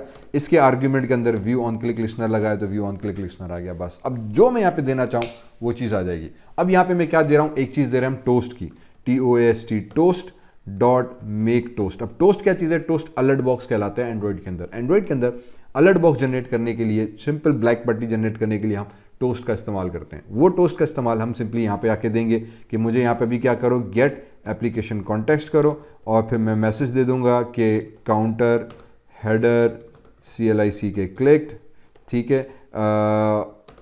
बस आई थिंक इतना काफ़ी है इसमें, और फिर कॉमा TOST टोस्ट दोबारा लिखा हमने, ओके। और इस टोस्ट TOST टोस्ट डॉट, और फिर हम लेंथ दे देंगे। अब लेंथ दो टाइप की देते हैं, शॉर्ट या लॉन्ग। शॉर्ट दोगे तो जल्दी मैसेज डिस्प्ले होकर गायब हो जाएगा, लॉन्ग सिर्फ टाइमिंग के हिसाब से है कि थोड़ी 3 से 4 सेकंड, आई थिंक 3 सेकंड तक या 4 सेकंड तक वो डिस्प्ले रहता है। बस ये चीज़ करने के बाद फिर हम इसमें एक शो का मेथड लगा देंगे। तो जनाब ये हमारे पास टोस्ट का एक सिंपल सा कोड आ गया। What this method again does is कि it will basically display your alert box। तो टोस्ट बहुत कॉमनली इस्तेमाल किया जाता है मैसेज जनरेट करने के लिए, अलर्ट मैसेज जनरेट करने के लिए। सिंटेक्स इसका क्या हुआ, टोस्ट लिखा, डॉट मेक टेक्स्ट किया, गेट एप्लीकेशन कॉन्टेक्स्ट मीन्स के जो करंट एप्लीकेशन चल रही है उसी के कॉन्टेक्स्ट मेरे पास रिटर्न करो। यहाँ पे हम दिस भी लिख सकते हैं, दिस डॉट में अपनी एक्टिविटी मेन एक्टिविटी जाओ उसका नाम भी दे सकता हूँ, या simply get application context commonly मैं इस्तेमाल करता हूँ, मेरी मर्जी है। It also works fine. Done. Get application context means current मेरी एप्लीकेशन का कॉन्टेक्स्ट ले आओ, काउंटर टेक्स्ट जो भी आप टेक्स्ट देना चाहो प्रिंट करा देंगे तो हमारे पास प्रिंट हो जाएगा। ना if I run this app, तो बेसिकली अब आपके पास जो प्रीवियस ऐप रन हो रही थी उस ऐप को वो बंद करके अनइंस्टॉल करके अंदर दोबारा से इंस्टॉल करेगा। मैंने कह दिया यस टर्मिनेट कर दो इसको, और वो आपको दोबारा से इंस्टॉल करके यहाँ पे आ जाते हैं। इसको थोड़ा सेटिंग कर देते हैं। तो ये सीधे स्क्रिप्ट, जहाँ पहले सिंपल सा टेक्स्ट काउंटर था, अब मेरे पास इमेज आ गई। इस इमेज पे जब मैंने क्लिक किया, काउंटर हेडर क्लिक का हमारे पास पॉपअप आ गया। ये टोस्ट कहलाता है, और यू कैन सी दिस के 3 से 4 सेकंड तक वो डिस्प्ले रहता है। दोबारा क्लिक किया, काउंटर हेडर आ गया, ये टोस्ट कहलाता है। मैसेज बन हो गया। ज़बरदस्त कहानी हो गई यार, बहुत ज़बरदस्त, क्लास, फर्स्ट क्लास, बेहतरीन चीज़ हो गई। अब क्या करना है, बस अब इसी तरीके से हमें 2-3 चीज़ें और सेट करनी है एंड्रॉइड के हिसाब से। नेक्स्ट अब पार्ट में बात करते हैं कार्ड व्यू के ऊपर और मल्टी एक्टिविटी के ऊपर, इंटेंट्स के ऊपर, कि हम कैसे यूज़ करके हुए कार्ड व्यू को डिज़ाइन कर रहे हैं, इंटेंट्स के साथ एक्टिविटीज़ को चेंज करें। ठीक है, तो नेक्स्ट पार्ट के लिए आ जाते हैं।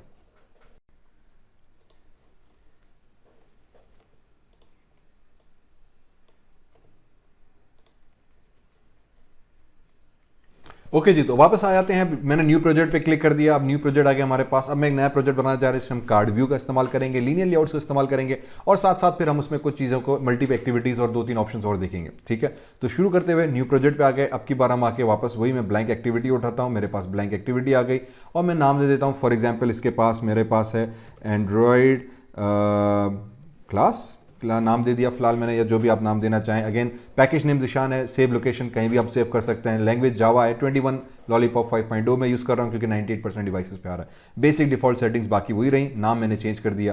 क्लिक ऑन फिनिश, जैसे फिनिश करेंगे तो हमारे पास बन जाएगा। अब हम इसमें क्या करेंगे, मल्टीपल एक्टिविटीज़ का एक एग्जाम्पल देखेंगे। मल्टीपल एक्टिविटीज़ का मतलब ये कि इस वक्त एक ही एक्टिविटी नजर आ रही है, जब मैं एक एक्टिविटी पर क्लिक करूँ तो दूसरी एक्टिविटी कैसे स्विच हो, इसको हम कहते हैं मल्टीपल एक्टिविटीज़।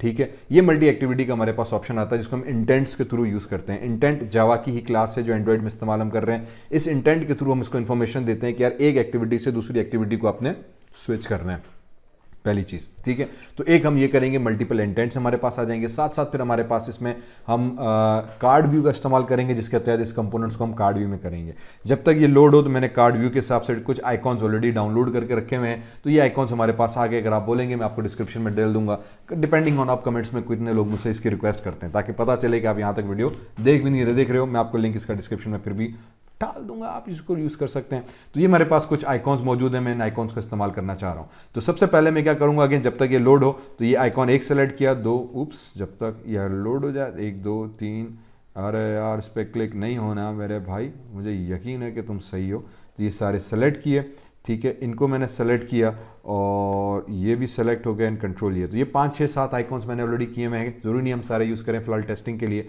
लेकिन इनको मैंने सबको कंट्रोल C किया, एंड्रॉयड में आ गए, एक्टिविटी भी हमारी सारी लोड हो गई। अब हम क्या करेंगे, कोई भी इमेज इंपोर्ट करने के लिए अगेन ड्रॉबल में गए, यहाँ पे आके कंट्रोल V कर दिया। मुझसे पूछेगा किस में करूँ, मैंने कहा वर्जन 24 वाले फोल्डर में करो।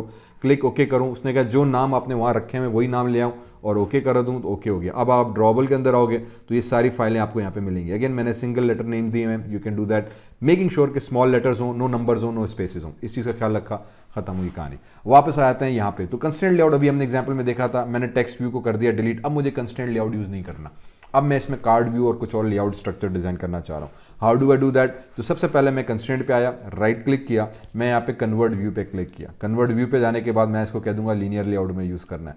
क्लिक किया, अप्लाई, तो लीनियर लेआउट आ गया। अब लीनियर लेआउट में दो टाइप के लेआउट्स हैं, मैं लेआउट्स में आ जाऊँ। एक कहलाता है हॉरिजेंटल, एक कहलाता है वर्टिकल। एरो से यहाँ पे इंडिकेट हो रहा है आइकॉन से। हॉरिजेंटल मीन्स आपकी स्क्रीन कॉलम्स के अंदर डिवाइड हो जाएगी, एक स्क्रीन के अंदर इस तरह से कॉलम्स या कंपोनेंट रख रहे हो। लीनियर लेआउट उठाओगे मींस आपकी पूरी स्क्रीन रोज के अंदर डिवाइड हो जाएगी, ऑटोमेटिकली हर कंपोनेंट नए रो पे आएगा। Let me show you an example very quickly. मैंने यहाँ पे आ गया, मैंने बटन उठाया, click and drag and drop button किया, मैं यहाँ पे ड्रॉप किया तब भी आ गया। अब ये चीज़ इससे पहले हमने डायरेक्ट यहाँ पे ड्रॉप किया था, आप यहाँ भी कर सकते हो, इधर भी कर सकते हो, नो प्रॉब्लम विद दैट। इसी तरह से मैंने दूसरा बटन उठाया तो ऑटोमेटिकली देखो दूसरे कॉलम में आ गया। मैंने तीसरा बटन उठा के ड्रॉप किया तो वो तीसरे कॉलम में आ गया। आप चाहो तो यहाँ भी ड्रॉप करोगे तो ये ऑटोमेटिकली 4 कॉलम्स बन गए, ठीक है, क्योंकि हमने यहाँ पे 4 कॉलम्स के अंदर बटन्स को ड्रॉप किया हुआ था। Control Z, control Z, control Z. तो अगर हम इसको कैंसिल, ठीक है, ये सारा कुछ ज़्यादा ही कंट्रोल जेड हो गया। राइट क्लिक किया, दोबारा से कंट्रोल व्यू में गए, लीनियर लेआउट पे गए, अप्लाई कर दिया, लीनियर लेआउट आ गया। बाय डिफॉल्ट हमारे पास ये लेआउट्स आ जाता है वो हॉरिजेंटल वाला। अब मुझे यहाँ पे क्या करना है, मुझे इसको वर्टिकल करना है। मैं चाह रहा हूँ यार रोज के फॉर्म में डेटा है, तो मैं इसी के ऊपर राइट क्लिक करूंगा, लीनियर लेआउट में जाऊंगा, कन्वर्ट टू ओरिएंटेशन आ गया वर्टिकल। यहीं से हम क्लिक करेंगे तो अब उसकी ओरिएंटेशन वर्टिकल हो गई। What do we mean by vertical now? तो पहले देखो कॉलम में डेटा आ रहा था, अब की बार हमारे पास अगर मैं कंपोनेंट डालूं तो एक इधर आ गया, दूसरा डाला तो वो दूसरा इधर आ गया, तीसरा डाला कंपोनेंट, कोई भी आप कंपोनेंट डालने गए वो ऑटोमेटिकली रो फॉर्म में नीचे आ जाएगा। बस इसकी अब ये मेन चीज़ है, इसको आप एक साथ नहीं कर सकते। लीनियर लेआउट अगर हॉरिजेंटल है तो हमेशा कंपोनेंट कॉलम में आएगा, एक ही कॉलम में, बस वो कुछ नहीं कर सकते। अगर आपने लीनियर वर्टिकल वाला किया तो हमेशा रोज में आएंगे। इसका एडवांटेज आता है जब आप मल्टी लेआउट्स में जाते हो। तो अभी मैं इसको डिलीट किया, इसको डिलीट किया, इसको डिलीट किया। एडवांटेज तब आता है जब मैं इसको मल्टी लेआउट पे काम करना चाहूँ। फॉर एग्जाम्पल मैं अब आ जाता हूँ, मैंने लीनियर लेआउट दिया, वर्टिकल पे गए, मैंने टेक्स्ट व्यू को उठा के ड्रैग एंड ड्रॉप किया, मेरे पास टेक्स्ट व्यू रो 1 के अंदर आई। मैंने कहा रहने दे, सबर कर, अभी मैं बताता हूँ मैं क्या कर रहा हूँ। मैं नीचे आ गया, टेक्स्ट व्यू में आके मैंने इसको नाम दे दिया, फॉर एग्जाम्पल नोट्स ऐप कर देते हैं हम। नोट्स ऐप आ गई, वही सेटिंग्स अब जो हमने पहले की थी। साइज में चले गए वेरी क्विकली, साइज में आने के बाद मैंने इसको कह दिया फॉर एग्जांपल 40 SP साइज हो जाए, तो 40 SP साइज हो गई, ठीक है। मैं इसकी अलाइनमेंट में चला गया और अलाइनमेंट में जाके ALIGN लिखा तो अलाइनमेंट आ गई। एरो पे क्लिक करके हमने सेंटर कर दिया तो सेंटर हो गई। आपको कलर चेंज करना है तो आपने कलर में चले गए, टेक्स्ट कलर हमारे पास आ गया। इस पर क्लिक करके मैंने कह दिया यार इसमें से कोई भी आप कलर उठाना चाहो, टेक्स्ट का कलर हमने वो कर दिया। बैकग्राउंड कलर चेंज करना है, फॉर एग्जांपल मैंने बैकग्राउंड को यहाँ पे आके लिखा, ठीक है, और BSC के बैकग्राउंड कलर आ गया। कलर पिक करके मैं कह देता हूँ कि बैकग्राउंड येलो हो जाए मेरे पास, तो ये येलो कलर आ गया। What ever colour you want, यहाँ पे आप इमेज भी दे सकते हैं, टेक्स्ट भी दे सकते हैं, लोगो दे सकते हैं, जो आपकी मर्जी। अगर इमेज है तो इमेज इंपोर्ट करके यहाँ से आपने दे दिया। सेम तरीके का मेरे पास मेरा हेडर बन गया। ये रो 1 कंप्लीट हुई। अब मुझे नेक्स्ट रो में कंपोनेंट डालना है, लेकिन अब नेक्स्ट रो के अंदर मुझे क्या करना है, स्क्रॉल भी करना है, ताकि अगर बटन ज़्यादा हो जाए तो स्क्रॉल भी हो सके। इस साथ साथ मैं इसको चाह रहा हूँ कि जो कार्ड व्यू हमारे पास बने। तो सबसे पहले हम क्या करेंगे, स्क्रॉल व्यू में आ गए, ठीक है। मैंने स्क्रॉल व्यू उठाया, लीनियर लेआउट के नीचे ड्रैग एंड ड्रॉप किया। अब इसका क्या नतीजा हुआ कि जो स्क्रॉल व्यू के अंदर ऑटोमेटिकली उसने कर दिया कि जितना बाकी का हिस्सा बचा था, as you can see this, वो पूरा का पूरा स्क्रॉल व्यू ने ले लिया, क्योंकि उसके जहन में ये है स्क्रॉल व्यू ने पूरा हिस्सा लेना है। ऑटोमेटिकली उसने पूरा हिस्सा ले लिया। अगर आप स्क्रॉल व्यू नहीं डाला तो दूसरा कंपोनेंट डालोगे तो रिमेंबर उतनी रो के अंदर नीचे ऑटोमेटिकली आ जाएगा। ये सिर्फ एक चीज़ है। लीनियर लेआउट वर्टिकल, पहली रो में ये डाला, दूसरी रो में मैंने स्क्रॉल व्यू को डाला, तो ये हायरार्की नजर आई।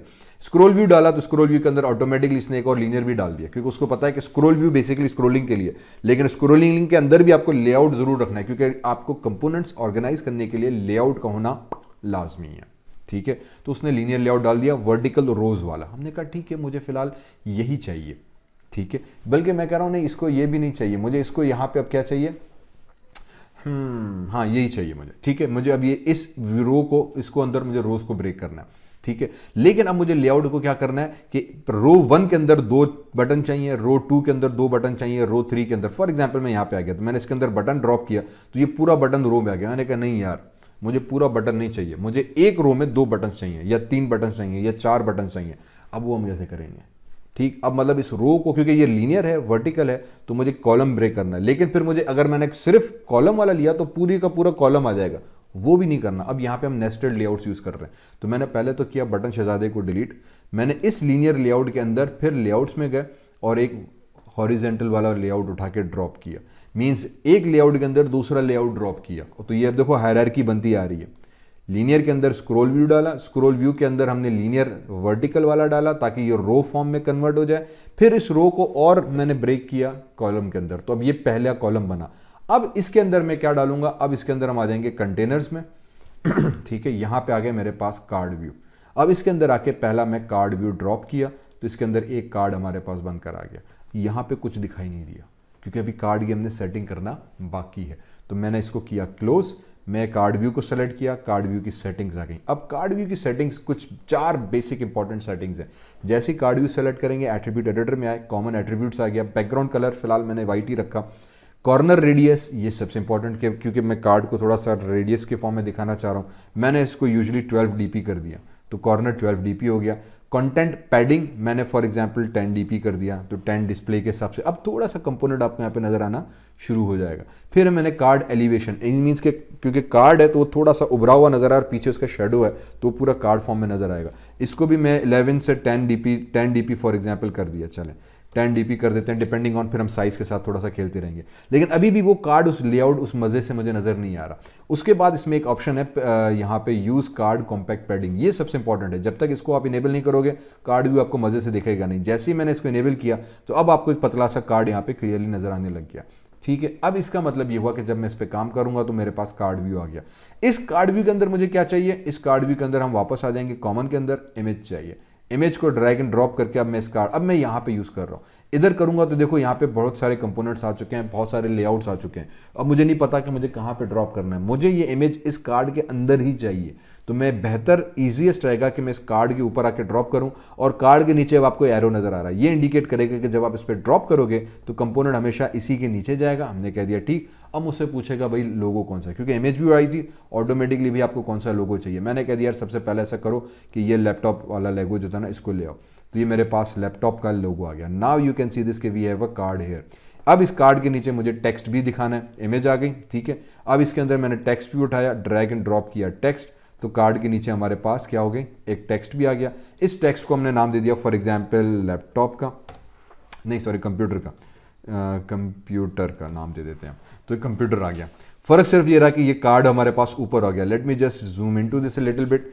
ठीक है, मैं इसको थोड़ा सा जूम करके आपको दिखा देता हूं, तो अभी आपको ऊपर नजर आ रहा है। अब हम क्या करेंगे, हमने कह दिया यार ये चीज़ मुझे मज़ा नहीं कर रही है। ठीक है, तो हम इसको थोड़ा सा टेक्स्ट को अलाइनमेंट से हिसाब से सेट करेंगे।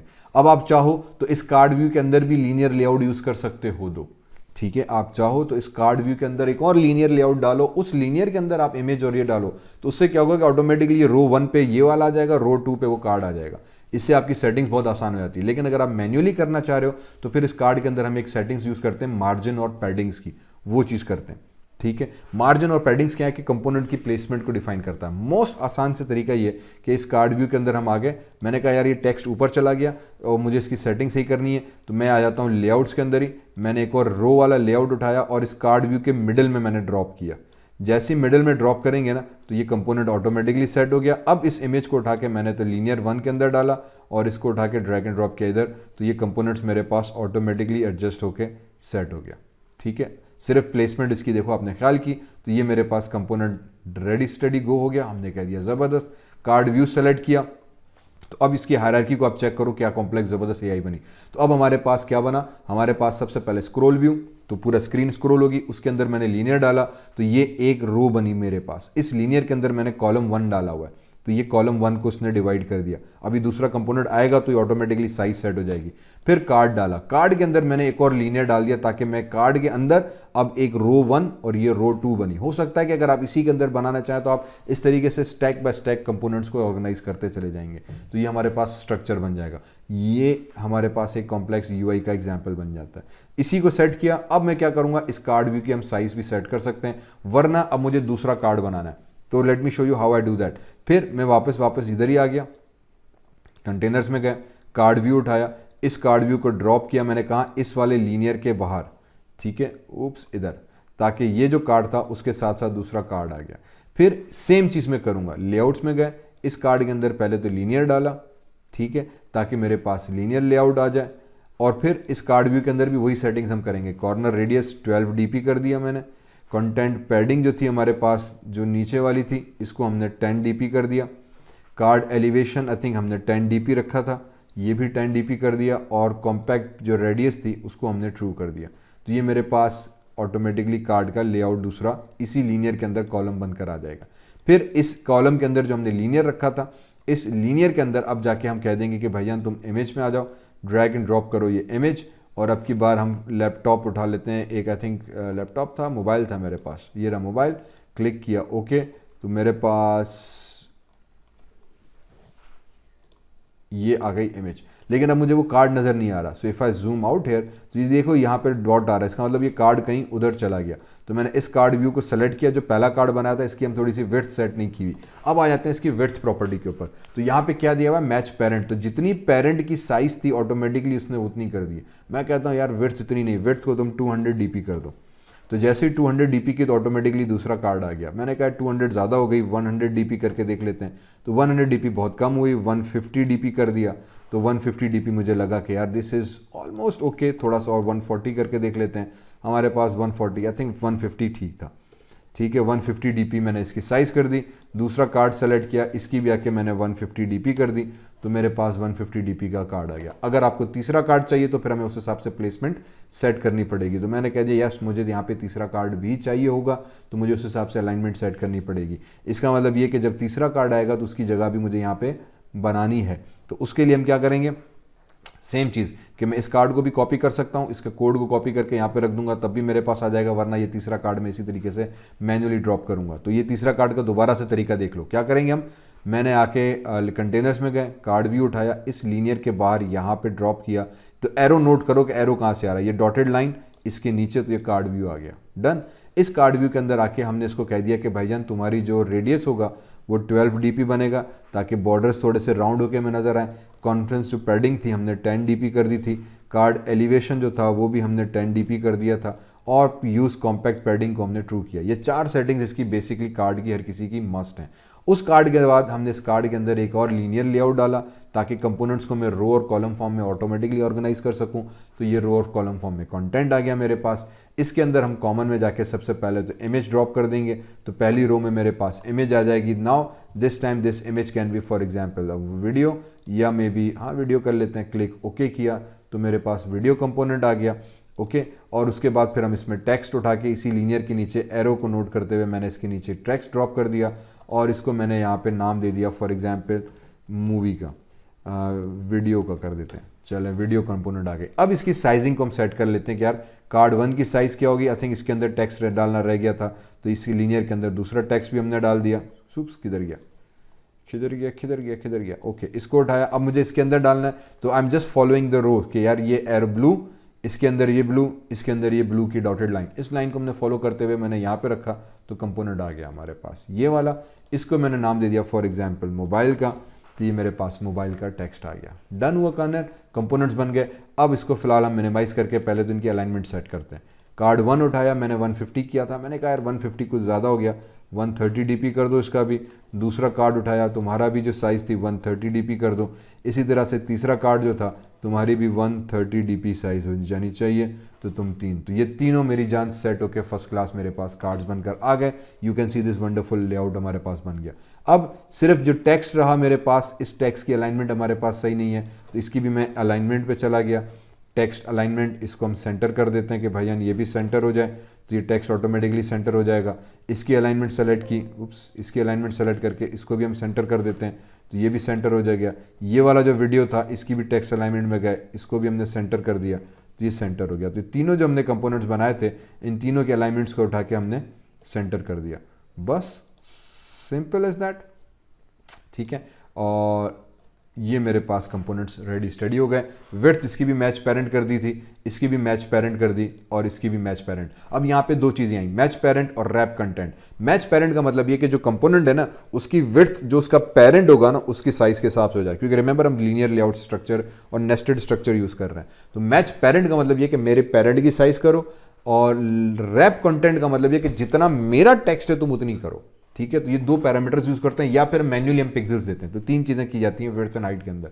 मैच पेरेंट, मेरे पेरेंट के हिसाब से साइज सेट करो, मेरी अपने कंटेंट के हिसाब से साइज सेट करो, या क्या करो। तो मैंने यहां पर आ गया। अब इसकी थोड़ा सा टेक्स्ट साइज को रीडेबल कर लेते हैं, SIZE कर लेते हैं। टेक्स्ट साइज स्टैंडर्ड 14 SP है मिनिमम, ठीक है। स्क्रीन के हिसाब से रिकमेंडेड ये है कि मिनिमम आप 14 SP यूज़ करो।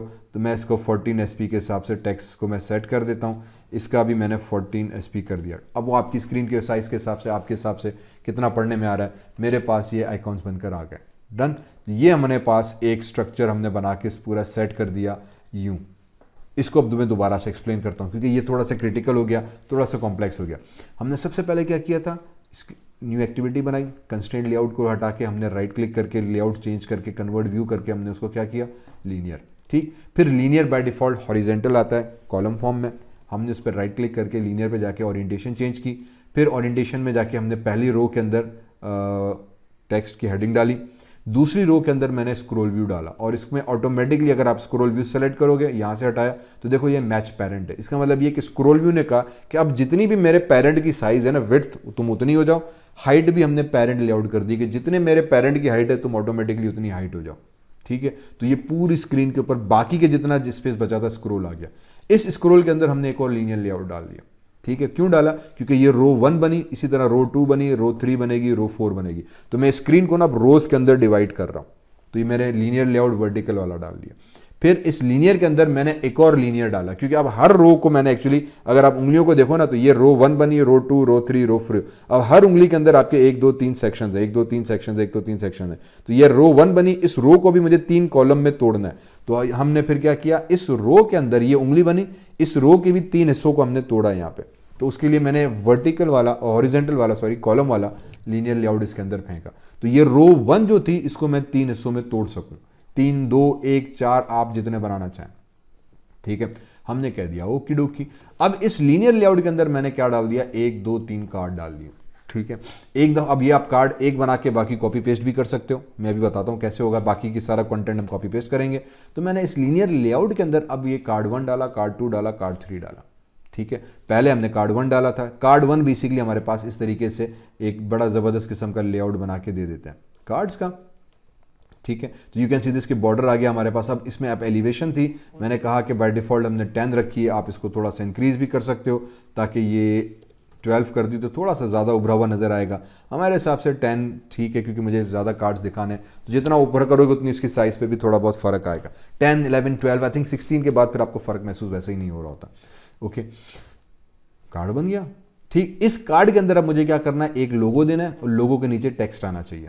फिर दूसरा कार्ड लोगो आ गया, लोगो के नीचे टेक्स्ट आना चाहिए। तीसरा कार्ड लोगो आ गया, लोगो के नीचे टेक्स्ट आना चाहिए। उसके लिए हम क्या करेंगे, कार्ड व्यू को फर्दर हमने ब्रेक कर दिया। किस चीज़ के अंदर, फर्दर हमने ब्रेक कर दिया था लीनियर लेआउट के अंदर, ठीक है। आसान सी चीज़ ये कि कार्ड व्यू के अंदर हमने फिर एक और लीनियर लेआउट डाल दिया, ताकि ये रो 1 बने, रो 2 बने। तो अब ये देखो क्या हुआ कि हमने पहले रो बनाई, उसको फिर कॉलम में तोड़ा, उस कॉलम को फिर हमने रो में तोड़ा। तो लीनियर लेआउट हमारे पास बना था कि पहले हमने लीनियर लेआउट वर्टिकल बनाया, फिर उसको कॉलम बनाया, फिर कॉलम के अंदर कार्ड डाल के फिर उस कार्ड को फिर हमने रो में तोड़ा। तो ये हमारे पास कॉम्प्लेक्स स्ट्रक्चर बनता है। जितनी आप कॉम्प्लेक्स एपीआईज देखते हो, ऐप्स देखते हो, उसके अंदर इसी तरीके से स्ट्रक्चरिंग की होती है। आप फेसबुक देख रहे हैं, ट्विटर देख रहे हैं, इंस्टाग्राम देख रहे हैं, आप किसी भी अपनी फेवरेट ऐप पे जाओ ना, यू विल नाउ नोट कि अच्छा यार वो सारा सिर्फ लीनियर लेआउट का ही खेल है।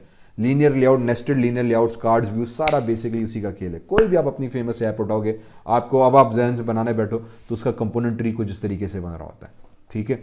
बस फिर इस लीनियर लेआउट के अंदर मैंने पहले इमेज डाली, फिर टेक्स्ट व्यू डाला, इनकी हमने थोड़ी अलाइनमेंट, टेक्स्ट, कंटेंट्स वगैरह सेट की। बस कार्ड व्यू की 4 मेन प्रॉपर्टीज हमने कही कि corner radius, elevation, use compact padding, ये चीज़ आती है। विड्थ मैंने कार्ड्स की मैन्युअली सेट कर दी थी, तीनों की 130 130। ये थोड़ा देखना पड़ेगा कि आपकी कार्ड इमेज की साइज़ कितनी है, कंपोनेंट की साइज़ कितनी है। बस तो ये मेरे पास एक लीनियर लेआउट पूरा बना। ये स्क्रॉल व्यू के अंदर रो के अंदर लीनियर लेआउट, ये रो 1 बनी, उस लीनियर लेआउट को हमने यहाँ पे दूसरे के अंदर तोड़ा। अब मुझे क्या करना है, अब मुझे ये पूरी की पूरी रो उठानी है और उसको डुप्लीकेट करना है।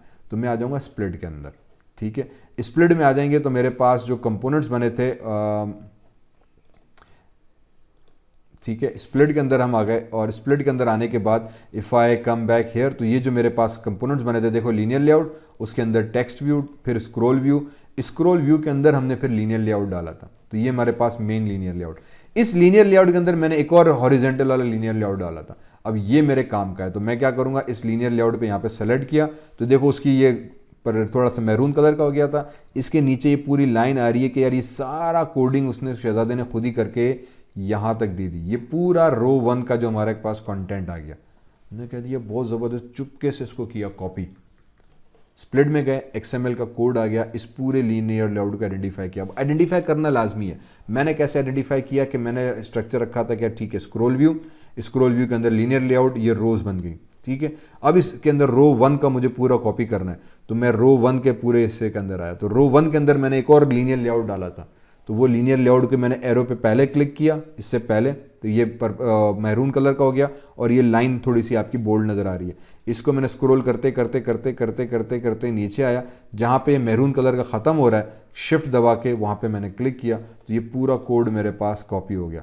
Ctrl+C कर देते हैं हम यहाँ पे, ठीक है, इससे बाहर आ गए। अब मैंने एंटर प्रेस किया, इस लीनियर और इसके दरमियान में Ctrl+V कर दिया, एंटर किया, आपकी दूसरी रो बन गई, फिर Ctrl+V कर दिया, ठीक है, ये आपकी तीसरी रो बन गई, फिर इसी के नीचे आके मैंने Ctrl+V कर दिया, ये आपकी चौथी रो बन गई।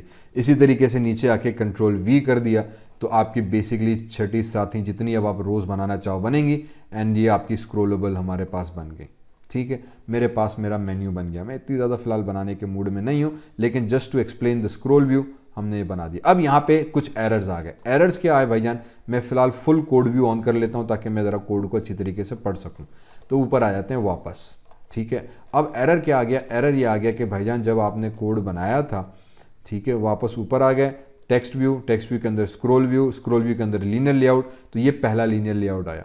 इसमें हमने नाम दिए हुए थे जो कंपोनेंट्स के ना, जब आपने उसको डुप्लीकेट किया तो उसके भी नेम सेम हो गए। अब यहाँ पे वो एरर दे रहा है कि यार टेक्स्ट व्यू 2 उधर भी है, टेक्स्ट व्यू 2 इधर भी है, टेक्स्ट व्यू 2 हर जगह तूने टेक्स्ट व्यू 2 यूज़ किया हुआ, ये क्या नई फनकारी है भाई। क्योंकि हर कंपोनेंट का वेरिएबल नेम बहुत इंपॉर्टेंट है, हर कंपोनेंट का आपने नेम दिया हुआ है, तो इस वजह से हज़रत ने एतराज़ कर दिया। तो हम कह देंगे यार अच्छा सब्र करो, नथिंग टू वरी, परेशान होने की ज़रूरत नहीं है। ये वाला लीनियर उठाया, इसके मैंने इस डॉट पे क्लिक किया तो ये लीनियर क्लोज हो गया, पहली रो मेरे पास बंद हो गई, वो सही थी। रो 2 पे मैं आ गया, ठीक है, रो 2 पे आ गया, तो रो 2 के देखो यहाँ पे उसने इमेज व्यू दे दिया था, मैं इसको 22 कर देता हूँ, इसको हम 33 कर देते हैं, ठीक है। तो ये एरर आपका ख़त्म हो गया।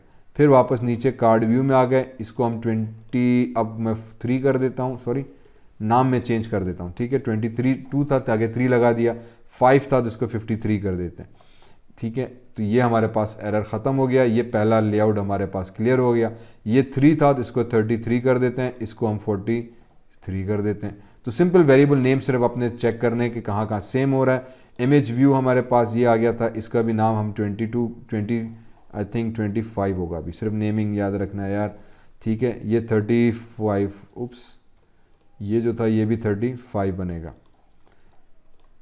ठीक है। तो ये एरर भी ख़त्म हो गया। नीचे आ गया, ये हमारे पास इमेज व्यू 2 था, तो इसको हम अभी 25 कर देते हैं, आई थिंक 25 भी है, 26 कर दिया तो एरर ख़त्म हुआ।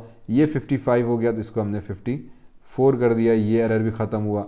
नीचे आ गए 33, और फिर इसी तरह से बेसिकली आप वेरिएबल नेम्स को तब्दील करते चले गए, तो ये आपका कंपोनेंट्स चेंज हो गए, ठीक है।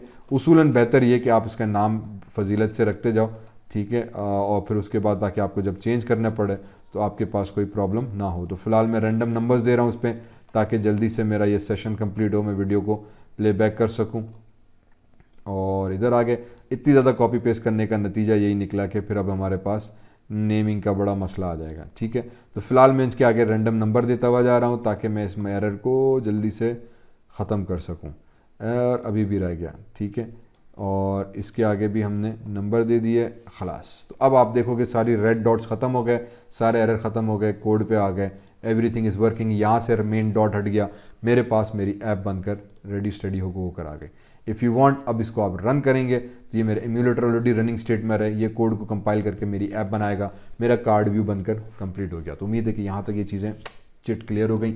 अब आ जाते हैं इसके बटन के ऊपर, तो हम नेक्स्ट सेक्शन के अंदर हम इसके बटन के ऊपर काम करेंगे कि जब मैं इस बटन पे क्लिक करूं तो उसके नतीजे में नेक्स्ट एक्टिविटी ओपन हो और उस एक्टिविटी के ऊपर क्या हो, कंटेंट हमारे पास तब्दील होकर दिखाया जाए। ठीक है, तो एक्टिविटी स्विच कैसे होगी और उसके ऊपर कंटेंट दूसरी एक्टिविटी पे हम क्या दिखाएंगे, कैसे काम करेंगे, we will talk about that in next session.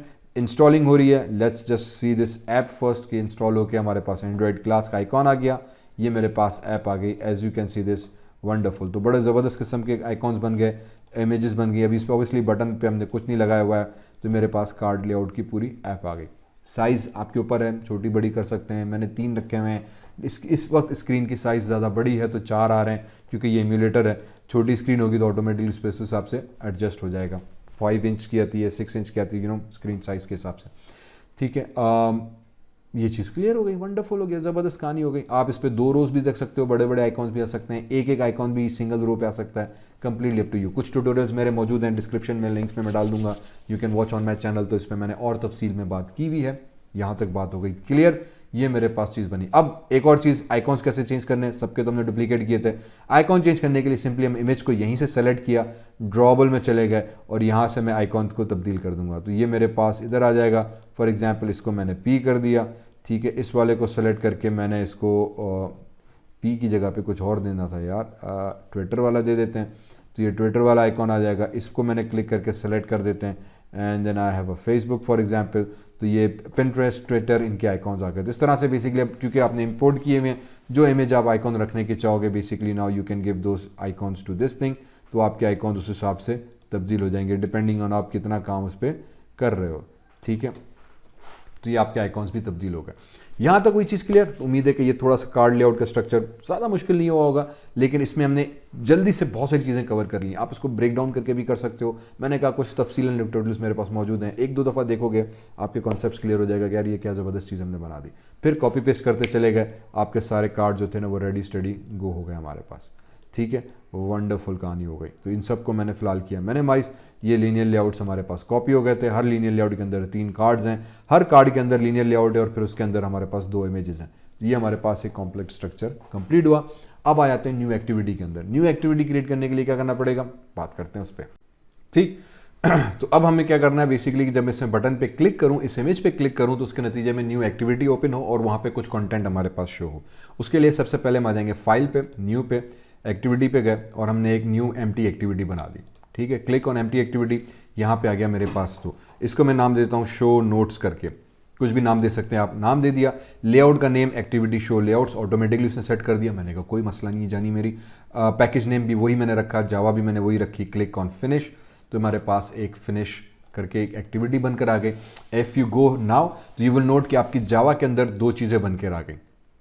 एक मेन एक्टिविटी जो पहले बनी हुई थी, show activity note, show notes करके एक जावा फाइल बनी, और साथ साथ जब आप आ जाएंगे नीचे लेआउट वाले फोल्डर के अंदर, तो अब आपके पास जो मेन एक्टिविटी पहले बनी हुई थी, अब मैं एक्टिविटी शो नोट्स करके एक नई एक्टिविटी बनी। जब इस पर क्लिक किया तो नाउ नोट करें फाइल आई। तो बेसिकली क्या हुआ कि एक और एक्टिविटी बनी, ब्लैंक एक्टिविटी, वही सारी चीज़ें। अब ये आपके पास एक नई ब्लैंक स्क्रीन बनकर आ गई। Each screen, each activity again has 2 things, Java file, XML file. Java में बैकएंड कोड होगा उस एक्टिविटी से मुतालिक, साथ साथ डिज़ाइन व्यू जो था, जो XML है उसके अंदर हम उसके XML डिज़ाइनिंग करेंगे। बस अब इसमें भी एग्जैक्टली वही प्रोसेस जो हम पहले करते हैं हम यहाँ पे फॉलो अप करते चलेंगे। अब यहाँ पे क्या करना है मुझे कि मैं जब इस पर क्लिक करूँ तो ये एक्टिविटी स्विच हो। तो सबसे पहले इसके अंदर भी मैं वही हरकत कर लेते हैं कि let me just drag and drop here activity. ठीक है, और इसका भी मैं उठा के फॉर एग्जांपल थोड़ा सा साइज़ हम बड़ी कर लेते हैं और इसका नाम हम दे देते हैं show notes, NOTS, show notes कर दिया भाईजान। आप इसको आप वर्टिकली कंस्ट्रेंट करा दिया, हॉरिजेंटली ऊपर रखते हुए मैंने ऊपर हॉरिजेंटली कंस्ट्रेंट करा देते हैं। पिक्सल साइज़ मैं कह देता हूँ कि 8 पिक्सल्स के गैप के साथ आ जाए। एट्रीब्यूट में जाके हम इसकी साइज़ चेंज कर लेते हैं। मैं इसको कह देता हूँ कि 40 SP करके इसका साइज़ आ जाएगा। ठीक है, और फिर इसकी जो हाइट है वो थोड़ी सी हम और बड़ी कर लेते हैं, विड्थ सॉरी, ताकि मेरे पास टेक्स्ट सही तरीके से नज़र आ जाए। फिर इसकी अलाइनमेंट को हम सेट कर देते हैं, ALIG लिखा तो टेक्स्ट अलाइनमेंट आ गया। इसको भी हमने कह दिया कि यार सेंटर पे हो जाओ, तो सेंटर आ गया। बाकी कलर बलर यू कैन चेंज, आप लोगो लगा सकते हो, टेक्स्ट भी उठा के, इमेज, कुछ भी अब आपके ऊपर है, आप कर सकते हो। फिर इसके अंदर हम एक और चीज़ करने जाएंगे, वो है विजेट्स में जाके वेब व्यू करके। अब आइडिया ये है कि जब मैं इस बटन पे क्लिक करूं तो नोट्स की एक्टिविटी हो, लेकिन अगर इस तरह मेरे पास 1 2 3 4 5 6 7 8 9 10 11 12 13 है, तो हर बटन पे जब मैं क्लिक करूंगा तो मुझे नई कंटेंट चाहिए। ठीक है। दैट बेसिकली मीन्स कि या तो आप इस तरह से करो, 12 एक्टिविटीज़ अलग अलग बना सकते हैं, 12-15 न्यू एक्टिविटी करते गए, हर एक्टिविटी में डिफरेंट कंटेंट्स आप रखेंगे अगर कंटेंट्स कंप्लीटली तब्दील हो रहे हैं तो, ठीक है। या फिर जैसे इस पर्टिकुलर केस में मुझे सिर्फ नोट्स दिखाने हैं या कुछ इन्फॉर्मेशन दिखानी है, तो मैं क्या कर सकता हूं कि मैं इसमें एक वेब व्यू यूज़ करके बटन से हम इंटेंट्स के थ्रू कंटेंट पास करके डेटा को चेंज कर सकते हैं, ताकि एक्टिविटीज़ दो ही हो, जिस बटन पे मैं क्लिक करूं बेस्ड ऑन दैट बटन वो एक्टिविटी का डेटा चेंज होता रहे, ठीक है। मैं बटन 1 पे क्लिक करूं तो बटन 1 का डेटा है, बटन 2 पे क्लिक करूं तो बटन 2 का डेटा है, बटन 3 पे क्लिक करूं तो बटन 3 का डेटा है। तो एक्टिविटीज़ हमारी दो ही बनेगी, कंटेंट तब्दील हो रहा है। तो ये टोटली अप टू यू है कि आप हर एक्टिविटी के लिए अलग इंटेंट्स बना रहे हैं या एक ही एक्टिविटी पे कर रहे हैं। अब ये सारा आपकी यूआई के ऊपर डिपेंड करता है। मैं दोनों तरीके आपको दिखा देता हूँ। तो फर्स्ट हमने एक्टिविटी बना दी। अब मैं मेन अपने यूआई के अंदर आया, वापस ऊपर आ गया, इमेज व्यू जो बनाया था इसको मैं नाम दे देता हूँ फॉर एग्जाम्पल IMG_1 कर दिया, ठीक है, और रिफ्रैक्टर कर दिया, तो ये इमेज 1 मेरे पास बनकर आ गई। या आप जो भी कॉरस्पॉन्डिंग नेम इसका देना चाहें वो नेम दे देंगे। इसीलिए बाद पहले हमने इनका सबको डमी नेम दे दिए थे। अब जब मैं बटन पे कोडिंग करने जाऊंगा मैं हर किसी का नाम करेक्टली स्पेसिफाई करते चले जाएंगे, ठीक है। तो बटन 1 जब मैं इमेज पे क्लिक करूं तो आइडिया ये कि मेरी ये वाली एक्टिविटी शो हो जाए। तो मैं सबसे पहले इस पर आ गया, इस पर नाम मैंने इमेज 1 ID सेट कर ली थी। अब मैं इसी की मेन एक्टिविटी में जाऊँगा जावा फाइल के अंदर, ठीक है, मेन एक्टिविटी के अंदर, क्योंकि ये यहाँ पे मैंने क्रिएट किया था। इसके अंदर आने के बाद वही चीज़ हम करेंगे कि हमने इमेज व्यू का पहले कंपोनेंट बनाया, IM1 हमने इसका नाम दे दिया, ठीक है, इज इक्वल्स टू वही फाइंड व्यू बाय ID करेंगे, R.ID उठाया हमने, R.ID.IMG हमारे पास _1 करके कंपोनेंट है। तो पहले उस कंपोनेंट को हमने इंपोर्ट करा के यहाँ पे रख दिया, ठीक है, कोड को सेव करा दिया, तो ये मेरे पास चीज़ यहाँ पे बनकर आ गई, ओके। अब फिर हम क्या कर देंगे, IMG1.set ऑन क्लिक लिसनर, तो इमेज के ऊपर भी वही चीज़ लगाएगी, तो इमेज ऑन क्लिक लिसनर आ गया।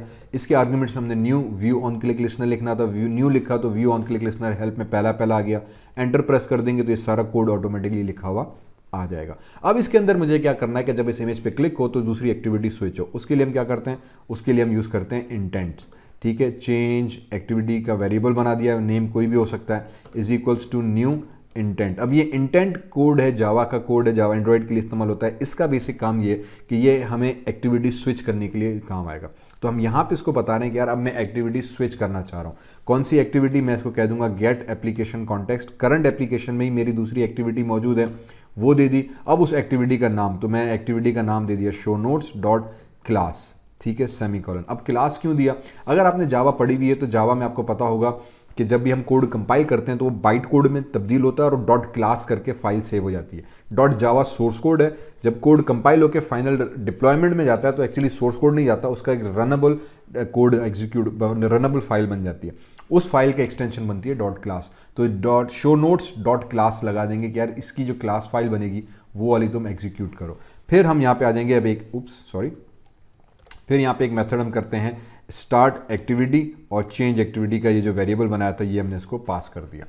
अब ये 2 लाइन ऑफ कोड आएंगी जिससे हम एक्टिविटी स्विच करेंगे। बस बटन का कोड लगाया, बटन के पीछे हमने intent get application context, current application का कॉन्टेक्स्ट ले आओ जिसमें मेरी ये सारी ऐप रन हो रही है, उसी के कोड के अंदर शो नोट्स करके तुम्हारी फाइल मिलेगी, वो फाइल उठाओ, वो इंटेंट के वेरिएबल को हमने सेव करा दी। स्टार्ट एक्टिविटी एक डिफॉल्ट मेथड कॉल किया है जो ऐप कंपेटेबिलिटी के थ्रू हमारे पास आता है, उसको मैंने ये वेरिएबल पास किया, ये एक्टिविटी स्विच कर देगा। तो late me just rerun this code. जब आप इसको रन करेंगे, बटन 1 पे क्लिक किया तो आपकी इमेज 1 हमारे पास चेंज हो जाएगी, न्यू एक्टिविटी हमारे पास रन हो जाएगी, ठीक है। बस अब ये वगैरह है कि टर्मिनेट करो, क्यों, क्योंकि मेरा कोड ऑलरेडी रनिंग में। इसको मैं क्या करूं, मैंने कहा टर्मिनेट करो, उसको बंद करके नए सिरे से मेरे पास एप्लीकेशन इंस्टॉल करके रन करो, तो न्यू एप्लीकेशन लॉन्च होकर हमारे पास दोबारा आ गई, वही चीज़ है। लेकिन अब जब मैं ऐप कंप्यूटर वाले पे क्लिक करूंगा तो शो नोट्स आ गया, ठीक है। फिर यहाँ से वापस बैक किया, डिफ़ॉल्ट जो मोबाइल के अंदर बैक का बटन होता है, दोबारा क्लिक किया, एक्टिविटी चेंज हो गई। लो जनाब, बस इतना सा काम करनी थी। नई एक्टिविटी बनाई, यहाँ पे आके ये 2 लाइन ऑफ कोड दिया, एक्टिविटी तब्दील हुई। यही चीज़ अब मैं किसी भी बटन के ऊपर कर सकता हूँ। फॉर एग्जाम्पल मैं वापस मेन के अंदर आया, बटन 2 सेलेक्ट किया, अगेन नाम इसका फजीलत वाला दे देते तो image_, मैं 2 कर देता हूँ ताकि मुझे आसान रहे, ठीक है। उसके बाद हम इसमें क्या कर देंगे, उसके बाद हम इसके अंदर जावा के कोड में जाएंगे, यही सारा कोड मैं कॉपी कर देता हूँ, ठीक है, क्योंकि हजरत अंग्रेज़ ने जब कॉपी पेस्ट बनाया हुआ है तो उसको इस्तेमाल करना लाजमी है, ठीक है, वरना फिर मेहनत दोबारा रहती है। तो ये सारा कोड पेस्ट किया, अब सिर्फ मैं इसमें इमेज नेम 2 कर दूंगा, ठीक है। ये जो थी इमेज 1 एंड यहाँ पर आके इसको उठा के हमने 2 कर दिया, क्योंकि इसीलिए नेमिंग अगर हम साथ साथ एक साथ कर रहे हैं तो आसान हो गया। फिर ये वाला जो बटन का कोड था इसको मैंने कंट्रोल सी किया, नीचे आ गए, यहाँ पे पेस्ट कर दिया। इमेज 1 थी, इसको इमेज 2 कर दिया। ये जो इमेज 1 बनाई थी इसको मैं इमेज 2 कर दूंगा, ठीक है। तो अब इससे मेरे क्या होगा कि देखो कितनी आसानी से मैंने नाम भी तब्दील कर दिए, इमेज 2 कर दिया, कोड सेम रहा। अब जब इसको आप रन करोगे तो अब इमेज 2 पे क्लिक करेंगे तो भी वापस वही शो नोट्स वाली एक्टिविटी आ जाएगी आपके पास, ठीक है, ये शो नोट्स वाली। अब ये सेम एक्टिविटी हो सकती है या तीसरी एक्टिविटी हो सकती है। आप फाइल पे जाके आप नई एक्टिविटी बनाएं। हर बटन के लिए अलग अलग एक्टिविटीज़ भी रख सकते हैं डिपेंडिंग आपकी एक्टिविटी में क्या काम हो रहा है। या जैसे अभी मैं करने जाऊंगा कि मैं एक ही एक्टिविटी पे मुख्तलिफ बटन के साथ डाइवर्ट करूंगा। अब यहाँ पे हम दो चीज़ें कर सकते हैं। मैं कंपोनेंट्स को चेंज कर सकता हूँ। फॉर एग्जाम्पल शो नोट्स में यहाँ पे दो चीज़ें एक और कर लेते हैं, चले आपकी खातिर। टेक्स्ट व्यू में मैंने एक और टेक्स्ट व्यू पे यहाँ पे ड्रॉप कर दिया, ठीक है। इस टेक्स्ट व्यू को ज़रा बड़ा कर दिया, इसको यहाँ पे रखा। सेम चीज़ अलाइनमेंट है, अगर खुली हुई है मेरे पास तो इसको पहले मैं, बल्कि अलाइनमेंट को लेफ्ट ही रखते हैं यार, ठीक है। इसको कंट्रोल Z करके लेफ्ट ही रखते हैं, ये let it be left. Alignment से हटा के हम साइज़ कर लेते हैं। साइज़ पे आ गए, टेक्स्ट साइज़ को उठा के हमने कर दिया फॉर एग्जाम्पल 24 SP, ठीक है। तो टेक्स्ट साइज़ थोड़ा सा हमारे पास बड़ा हो गया। और फिर टेक्स्ट को हटा के यहाँ पे मैं दे देता हूँ नाम, ठीक है। तो मेरे पास फॉर एग्जाम्पल कंप्यूटर आ जाएगा, कंप्यूटर नोट्स करके हमने सेक्शन बना दिया है। और इसकी हम विड्थ को भले बड़ा आप कर दो, आपकी मर्ज़ी है। तो 24 से इसको हम आई थिंक 34 कर लेते हैं, थोड़ा पढ़ने में, बल्कि 34 नहीं 24 ही सही था, राइट। 26 कर लेते हैं, थोड़ा सा बड़ा हो जाएगा, ज़्यादा बड़ा नहीं करते। तो ये मेरे पास एक हेडिंग आ गई, ठीक है। अब ये आपकी पूरी GUI भी हो सकती है जिसके कंटेंट को आप तब्दील कर सकते हो। या यहाँ पे अब मैं एक और कंपोनेंट यूज़ करने जा रहा हूँ जिसका नाम है हमारे पास विजेट्स के अंदर वेब व्यू करके। वेब व्यू बेसिकली कंपोनेंट है जो आपके सेक्शन के अंदर वेब पेजेस को डिस्प्ले करेगा, जस्ट लाइक अ ब्राउजर। तो ये छोटा सा ब्राउजर हमने यहाँ पे ऐड करा दिया, ठीक है। वेब व्यू बेसिकली एक ब्राउजर है, जो ब्राउजर आपके कंपोनेंट के अंदर ऐड हो गया, ड्रैग एंड ड्रॉप किया, जितनी स्पेस बाकी बची हुई थी उसने खुद ही उसको ऑक्यूपाई कर दी। हमने कहा मुझे इससे कोई एतराज़ नहीं है, हॉरिजेंटली कंस्ट्रेंट करना लाजमी है, ठीक है। ये वाला कंपोनेंट सेलेक्ट किया, इसको भी पहले मैं आके कंस्ट्रेंट कर देता हूँ। लेफ्ट से क्लिक किया, राइट से क्लिक किया, ठीक है। बटन पे क्लिक कर देंगे तो ऑटोमेटिकली कर देगा। टॉप से क्लिक कर दिया तो टॉप से कंस्ट्रेंट कर दिया। ये हमारे पास कंस्ट्रेंट खलास हो गया, ठीक है। तो मैंने वही कहा कंस्ट्रेंट करना लाजमी है। इसको भी हम कंस्ट्रेंट कर चुके हैं, इसको भी मैं ब्लू बटन पे करूंगा तो ऑटोमेटिकली टॉप वाले कंपोनेंट से ये उसको कंस्ट्रेंट कर देगा। तो ये मेरे पास लेआउट बनकर आ गया। ये वेब व्यू है। अब इसमें क्या करना है हमने, इसमें हमें HTML फाइल बना के रखनी है। तो जो HTML फाइल या जो भी वेब पेजेस हम रखेंगे बेसिकली वो कंटेंट्स चेंज होंगे। This can be simply use for multiple purposes. इसमें आप वेबसाइट दिखा सकते हैं, कॉन्टेंट्स दिखा सकते हैं, वेब URLs को चेंज कर सकते हैं, ठीक है। इसके ऊपर आ जाते हैं ID के ऊपर। अब इसकी ID पहले फॉर एग्जाम्पल मैं दे देता हूँ वेब पेज, ठीक है। तो ये मेरे पास इसकी ID बन गई। हमने कहा ज़बरदस्त। ये जो टेक्स्ट व्यू बनाया था इसका नाम मैं दे देता हूँ टेक्स्ट हेडिंग करके, ठीक है। तो टेक्स्ट हेडिंग करके हमने इसका टेक्स्ट हेड आ गया, ये वेब व्यू आ गया। अब आइडिया ये कि जब मैं बटन पे क्लिक करूंगा तो ये कंप्यूटर वाला होगा, तो इस वाले पे ये भी चेंज हो जाएगा और ये वाला पेज भी चेंज हो जाए। तो इस वाले पेज के अंदर हम क्या करेंगे, सबसे पहले एक पेज बना लेते हैं। तो वापस आ जाते हैं आपके प्रोजेक्ट्स के अंदर, ठीक है। प्रोजेक्ट्स में आ गए। अब यहाँ पे हमारे पास क्या मौजूद है, ड्रॉबल, लेआउट, लेकिन एक फोल्डर मिसिंग है जो जिसका नाम है एसेट्स का। तो सबसे पहले हम एसेट्स का एक फोल्डर बनाते हैं। फाइल में गए, न्यू में गए, नीचे आ जाते हैं फोल्डर पे और एक एसेट्स का फोल्डर बना हुआ है, इस भाईजान को हम क्रिएट कर लेते हैं और इसको कहते हैं जहाँ मैंने किया था तुम उधर ही उठा के इसको बनाओ, कोई सेटिंग्स नहीं करो। तो ऑटोमेटिकली आपके मेन रूट के अंदर अब एक एसेट्स का फोल्डर आ गया, ज़बरदस्त। यहीं पर राइट क्लिक किया, न्यू पे गए और मैं एक न्यू फाइल बना देता हूँ। क्लिक किया, न्यू फाइल, नाम पूछेगा, मैं कह देता हूँ फॉर एग्जाम्पल COMP computer.html, ठीक है। .html करके हम एक फाइल बना देते हैं। यहीं पे ब्लैंक फाइल बनकर आ गई। अब आप ये HTML फाइल इसी में बनाएं या किसी और HTML एडिटर में बनाएं, या पेज आपके पास ऑलरेडी सेव है आप उसके अंदर बना सकते हैं, जाना कोई प्रॉब्लम नहीं है, ठीक है। अब इसके अंदर मैं वेरी क्विकली छोटा सा एक HTML का कोड हम लिख लेते हैं, ओके। और ये मेरे पास हेड आ गया वगैरह वगैरह। इधर आ गया हमारे पास बॉडी, बॉडी आ गई हमारे पास। इस बॉडी के अंदर मैंने H1 दे दिया। कंप्यूटर नोट्स कर लेते हैं, कंप्यूटर नोट्स, ओके। और इसके अंदर हम पैराग्राफ डाल देते हैं, this is computer notes page. बाकी यू गेट द आइडिया। अगर HTML आपको आती है तो HTML से आप किसी भी तरह के कंटेंट्स यहाँ पे डिस्प्ले करा सकते हैं। तो मेरे पास एक HTML फाइल बनकर आ गई, मैंने कह दिया ज़बरदस्त काम हो गया यार, ओके। अब लॉजिक क्या बैठी कि जब मैं इस पर क्लिक करूँ तो ये HTML फाइल मेरे पास यहाँ पे शो हो। सबसे पहली चीज़ ये हुई, हमने कहा पहले इसको सेटअप कर लेते हैं। इसको सेटअप करने के लिए हम क्या करेंगे, मेन एक्टिविटी में नहीं बल्कि शो नोट्स वाली एक्टिविटी में आ जाएंगे, ठीक है। शो नोट्स वाली एक्टिविटी में आ गए। यहाँ पे आने के बाद मैं बनाऊंगा पहले तो वेब व्यू, क्योंकि मैंने वहाँ वेब व्यू बनाया हुआ था। वेब व्यू उठाया, मैंने इसको नाम दे दिया वेब पेज का, इज इक्वल्स टू। अब हम इसमें इज इक्वल्स टू क्या कर देंगे, उप्स वेब व्यू, और यहाँ पे वेब पेज का एक हमने वेरिएबल बना दिया, pag page is equals to same चीज़ find view by ID r dot id dot हमारे पास क्या था वेब पेज, ये वाली चीज़। ठीक है, तो जो इसमें हमने नाम दिया हुआ था वेब पेज का इसका नाम, तो ये भी वेब पेज हमारे पास यहाँ पे उठाया। अब ये एक चीज़ आती है, इधर भी वेब पेज वेरिएबल हो गया, ये भी वेब पेज, तो यहाँ पे जावा शहजादा जो है वो कंफ्यूज हो जाएगा। तो मैं यहाँ पे वेब डेटा कर लेते हैं नाम। ठीक है, उप्स कंट्रोल Z, वेब डेटा कर लेते हैं नाम थोड़ा सा तब्दील कर लेते हैं दोनों वेरिएबल्स का, बस। तो ये हमारे पास वेब डेटा करके नाम आ गया। अब यहाँ पे हम एक और वेरिएबल बनाते हैं वेब सेटिंग्स करके। ठीक है, वेब SET सेटिंग्स कर लेते हैं इज इक्वल्स टू हमारे पास ये जो था वेब डेटा डॉट गेट, हमारे पास एक आया था सेटिंग्स का मेथड, उसको कॉल करा लेते हैं। अब वेब सेटिंग्स क्या है, एक और हमारे पास जावा की क्लास का नाम है web settings variable. Web data जो अभी अभी हमने वहाँ पे वेब बनाया था उसकी सारी सेटिंग्स ले आओ, क्योंकि again every web page has a setting, every web browser, in other words ये ब्राउजर की सेटिंग के हवाले से, कि जो ब्राउजर है उसकी सेटिंग्स के हवाले से कुछ फंक्शंस, कुछ मेथडोलॉजी जो है हम इसमें यूज़ कर रहे होते हैं। बहरहाल ये चीज़ यहाँ पे रही। अब मैं आता हूँ वेब डेटा के अंदर, जो मैंने अभी अभी वेब पेज बनाया था डॉट, इसमें जो मेन काम का मेथड है वो लोड URL है। लोड URL में जाके हम URL दे देंगे इस पर्टिकुलर HTML फाइल का जो अभी हमने बनाया था। तो ये फाइल का URL देने के लिए हम क्या लिखेंगे, मैं लिखूंगा file colon // Android underscore asset slash computr computer.html। ठीक है, अब ये हमारे पास पाथ आ गया। लोड URL से जो भी आप पाथ दोगे वो यहाँ पे इस HTML वाली इस वाले पेज के अंदर लोड हो जाएगा।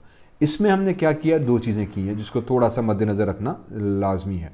क्या चीज़ है, जो पाथ है उसमें हमने लिखा है फाइल कॉलन // कॉलन // बेसिकली क्या करेगा कि आपके करंट जो फोल्डर बना हुआ है उसको रेफर कर रहा है।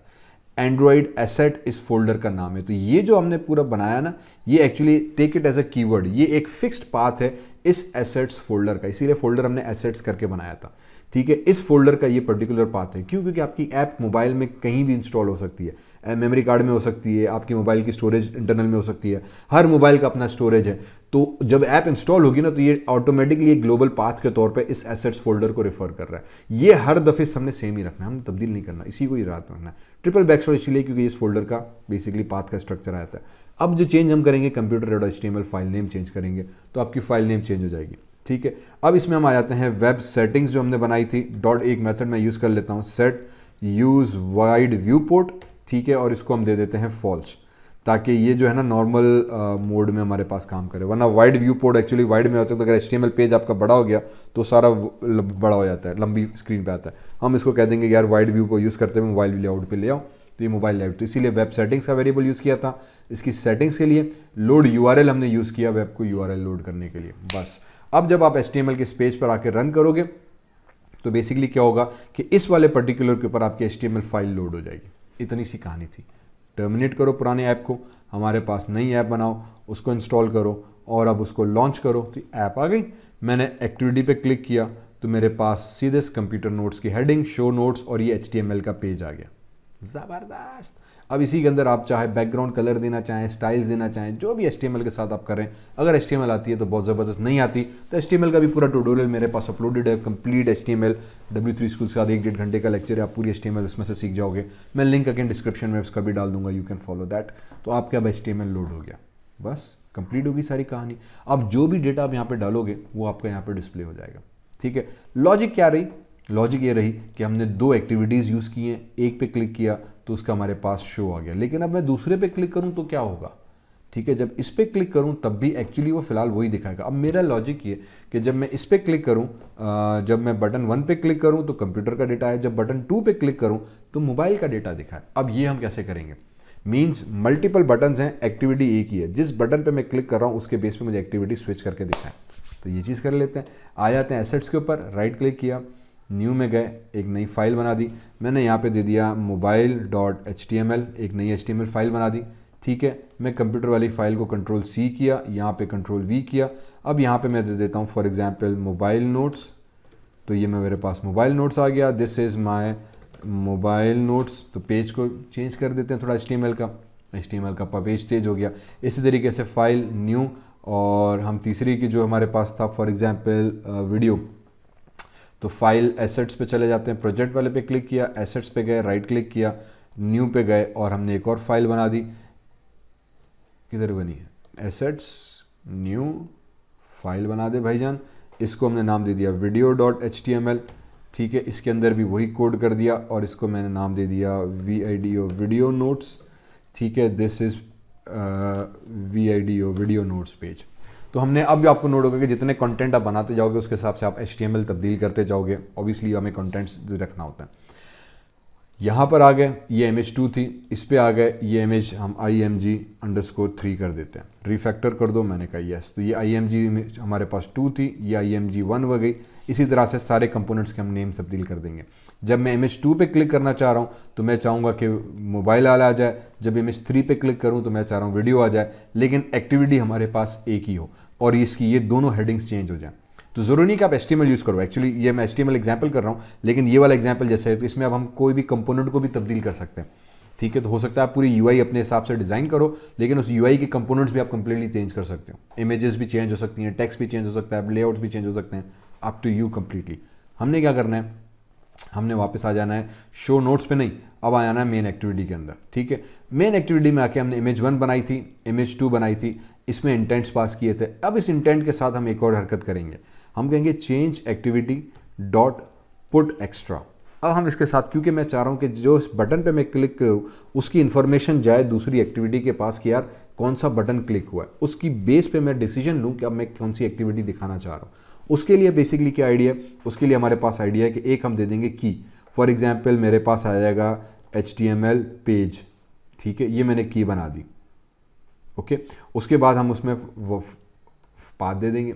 पाथ क्या देना है, मैं आ जाता हूँ शो नोट्स के ऊपर और ये वाला जो पाथ था ना, मैं ये वाला पाथ यहाँ से किया Ctrl+C और यहाँ पे मैं पाथ अब इसमें दे देता हूँ पुट एक्स्ट्रा के अंदर और इसको सेमीकोलन लगा दिया। बस ये एक एक्स्ट्रा लाइन मुझे ऐड करनी है पुट एक्स्ट्रा की। ये एक्सप्लिसिट इंटेंट्स का हमारे पास एग्जांपल बन जाता है कि एक्सप्लिसिटली मैं इंटेंट्स के थ्रू डेटा पास कर रहा हूँ दूसरी एक्टिविटी को। ये इंटेंट्स बने, इस इंटेंट्स के अंदर सिंपल जो एक्टिविटी स्विच हो गई, लेकिन अब मैं उसमें एक्स्ट्रा डेटा डाल के पुट कर रहा हूँ। एक्स्ट्रा डेटा डालने के लिए इस इंटेंट का नाम सी है, पुट एक्स्ट्रा मेथड कॉल किया, उसको एक नेम दिया कि यार जो डेटा पास कर रहे हो उसका नाम क्या है, ठीक है। ये नाम बहुत इंपॉर्टेंट है, आगे हम इसका इस्तेमाल करेंगे। नाम क्या है और नाम के साथ उसकी वैल्यू क्या है। देखो उसने एब्रीविएशंस में इंफॉर्मेशन भी दे दी कि जब मैं इस वाले नाम पे हो तो उसकी ये वाली वैल्यू हो, और ये मैंने दे दिया image1 के ऊपर, ठीक है। यही कोड अब मैं उठाऊंगा, Ctrl+C करेंगे, इस वाले इंटेंट के अंदर आ गए, यहाँ पे उप्स इस वाले इंटेंट में पेस्ट कर दिया। वेरिएबल नेम सी था, कोई मसला नहीं है। नेम मैं HTML पेज ही रखूंगा, लेकिन अब की बार जो फाइल बनेगी मेरी वो कंप्यूटर की नहीं जाएगी। अब दूसरे में क्या था, मोबाइल, तो हमने mobile.html शो करा दिया। इसी तरीके से तीसरा बटन, ठीक है, जो तीसरा बटन का कोड आएगा हमारे पास उसमें क्या होना चाहिए, तो हम ये इमेज को उठाया, Ctrl+C किया, Ctrl+V किया, image3। अब इसीलिए हमने कहा नंबरिंग आप सेम करते जाओगे तो आपका कोड कॉपी पेस्ट करना बहुत आसान हो जाता है। तो ये थोड़ी सी लॉजिक हम रखते हैं कि यार नेम सेम रखो। इमेज यहाँ भी मैंने 3 कर दिया। अब यही चीज़ मैंने image2 को मैंने Ctrl+C किया, इसके ऊपर हम आ गए, ठीक है, और ये भी पेस्ट कर दिया, और फिर सिंपली मैंने यहाँ पे image2 से 3 कर दिया, बाकी सारा कोड सेम। यही इंटेंट शो नोट्स को कॉल करो वो भी सेम, पुट एक्स्ट्रा करो वो भी सेम, HTML पेज जो नेम था ये सब के अंदर हम सेम रखेंगे। फाइल सिर्फ नेम जो है ना, सिर्फ इस वाली फाइल को हम चेंज करेंगे। अब मेरे पास आ जाएगी video.html। तो वही कोड हमने कॉपी पेस्ट किया, बटन पे क्लिक लगाया, बटन के ऊपर इंटेंट कॉल की, पुट एक्स्ट्रा किया, स्टार्ट एक्टिविटी की, बटन लगाया, उस पर इंटेंट लगाया, पुट एक्स्ट्रा किया, एक्टिविटी स्टार्ट की, बटन लगाया एक ऑन क्लिक इवेंट का, उस पर इंटेंट लगाया, पुट एक्स्ट्रा किया। सेम चीज़ें अब आपकी बेसिकली रिपीट हो रही हैं। सब के सब शो नोट्स वाली क्लास फाइल को ही एग्जीक्यूट कर रहे हैं, सिर्फ इसमें हम एक्स्ट्रा इन्फॉर्मेशन डाल रहे हैं कि HTML हम कौन सी को एग्जीक्यूट करना चाह रहे हैं। अब मैं क्या करूँगा, शो नोट्स में आ जाऊँगा। अब शो नोट्स में आने के बाद हमारे पास क्या चीज़ बनेगी, अब हमने यहाँ पे थोड़ा सा कोड को सेट करके यूज़ करना है। वो नोट्स हमारे पास क्या शो होगा, वो हमारे पास कुछ इस तरीके का कोड आ जाएगा, ठीक है। अब हम क्या करेंगे, अब यहाँ पे आके मैं लिखूंगा सबसे पहले बंडल, ठीक है। एक बंडल बनाया हमने, और बंडल बनाने के बाद इसको मैं नाम देता हूँ एक्स्ट्रा इज इक्वल्स टू, और फिर अभी जो हमारे पास इंटेंट आया था तो मैं कह दूंगा यार गेट इंटेंट करो डॉट और गेट एक्स्ट्रा करो। तो इसमें से जो एक्स्ट्रा इन्फॉर्मेशन थी वो तुम ले आओ। तो बंडल बेसिकली जावा का कोड है जो हमने ऑलरेडी यहाँ पे यूज़ किया हुआ है, जिसमें कुछ इन्फॉर्मेशन आती हैं हमारे पास, ठीक है। उसको हमने कहा गेट इंटेंट, जो अभी अभी इंटेंट तुमने कॉल किया है मेन एक्टिविटी से, जो इंटेंट की ऑब्जेक्ट आया उसको रिसीव करो। उसमें एक एक्स्ट्रा इन्फॉर्मेशन भाईजान ने डाली हुई है, वो एक्स्ट्रा इन्फॉर्मेशन उठा के निकाल के ले आओ और वो इस एक्स्ट्रा के अंदर डाल दो, ठीक है। हमने कह दिया डाल दिया। उसके बाद क्या करना है, उसके बाद सिंपली आपने कुछ भी नहीं करना। उसके बाद हमने कहना है कि ये जो वेब व्यू भी हमने ऊपर बनाया था, ठीक है, वेब डेटा का डॉट लोड यूआरएल, तो ये जो लोड यूआरएल मेथड है, इस लोड यूआरएल के अंदर हमने अभी अपना कोड देना है कि यार आपने करना क्या है, ठीक है। इसके अंदर अब हम क्या करेंगे, ओप्स ये मेरा माउस क्यों हिल रहा है, अब यहाँ पे हम एक और वेरिएबल बना देते हैं। हमने कह दिया यार एक स्ट्रिंग वेरिएबल बनाओ, string स्ट्रिंग, ठीक है, इसका नाम मैंने दे दिया URL इज इक्वल्स टू, और फिर ये जो एक्स्ट्रा था इस वेरिएबल में जाओ, डॉट गेट करो, गेट स्ट्रिंग करो, ठीक है, और गेट स्ट्रिंग करके इसको हमने आर्गुमेंट में दे दिया क्या चीज़, वो जो उसका नाम था, को इसका नाम इस मेन एक्टिविटी में ये जो था ना HTML पेज, इसको किया Ctrl+C यहाँ पे दे दिया, ठीक है। तो अब हमने क्या किया, दो चीज़ें कर दी, और मैंने स्ट्रिंग का एक वेरिएबल लगाया, इसको हमने कह दिया कि ये जो एक्स्ट्रा के अंदर इंफॉर्मेशन आई है वो गेट करो स्ट्रिंग फॉर्म में, लेकिन कौन सी, जिसके अंदर जिसका नाम HTML पेज करके हो, जिसका नाम HTML पेज कर होगा वो इन्फॉर्मेशन लाके तुम URL में सेव करो। तो HTML पेज में क्या था, HTML पेज के अंदर ये वाला URL था, तो जिस बटन के थ्रू कॉल होगा ऑटोमेटिकली उसका HTML URL आके यहाँ पे हमारे पास असाइन हो जाएगा। और फिर इसको हमने सिंपली URL वाला वेरिएबल दे दिया कि यार तुम URL दिखाओ। तो जहाँ पहले लोड URL में मैंने URL लोड कराया था, अब की बार उसको मैंने वेरिएबल लोड कराया। इस वेरिएबल में मैंने क्या वैल्यू डाली, URL की, वो URL जो एक्चुअली मैंने एक्स्ट्रा के थ्रू पुट करा के यहाँ पे सेंड कराया हुआ है, और वो बंडल से मैंने यहाँ पे रीड करा दिया। बस इतना सा कोड था यार, टेंशन ही कोई गल नहीं थी, बन गया, खलास हो गया। रन करके टेस्ट करें, रन करके चेक कर लेते हैं यार।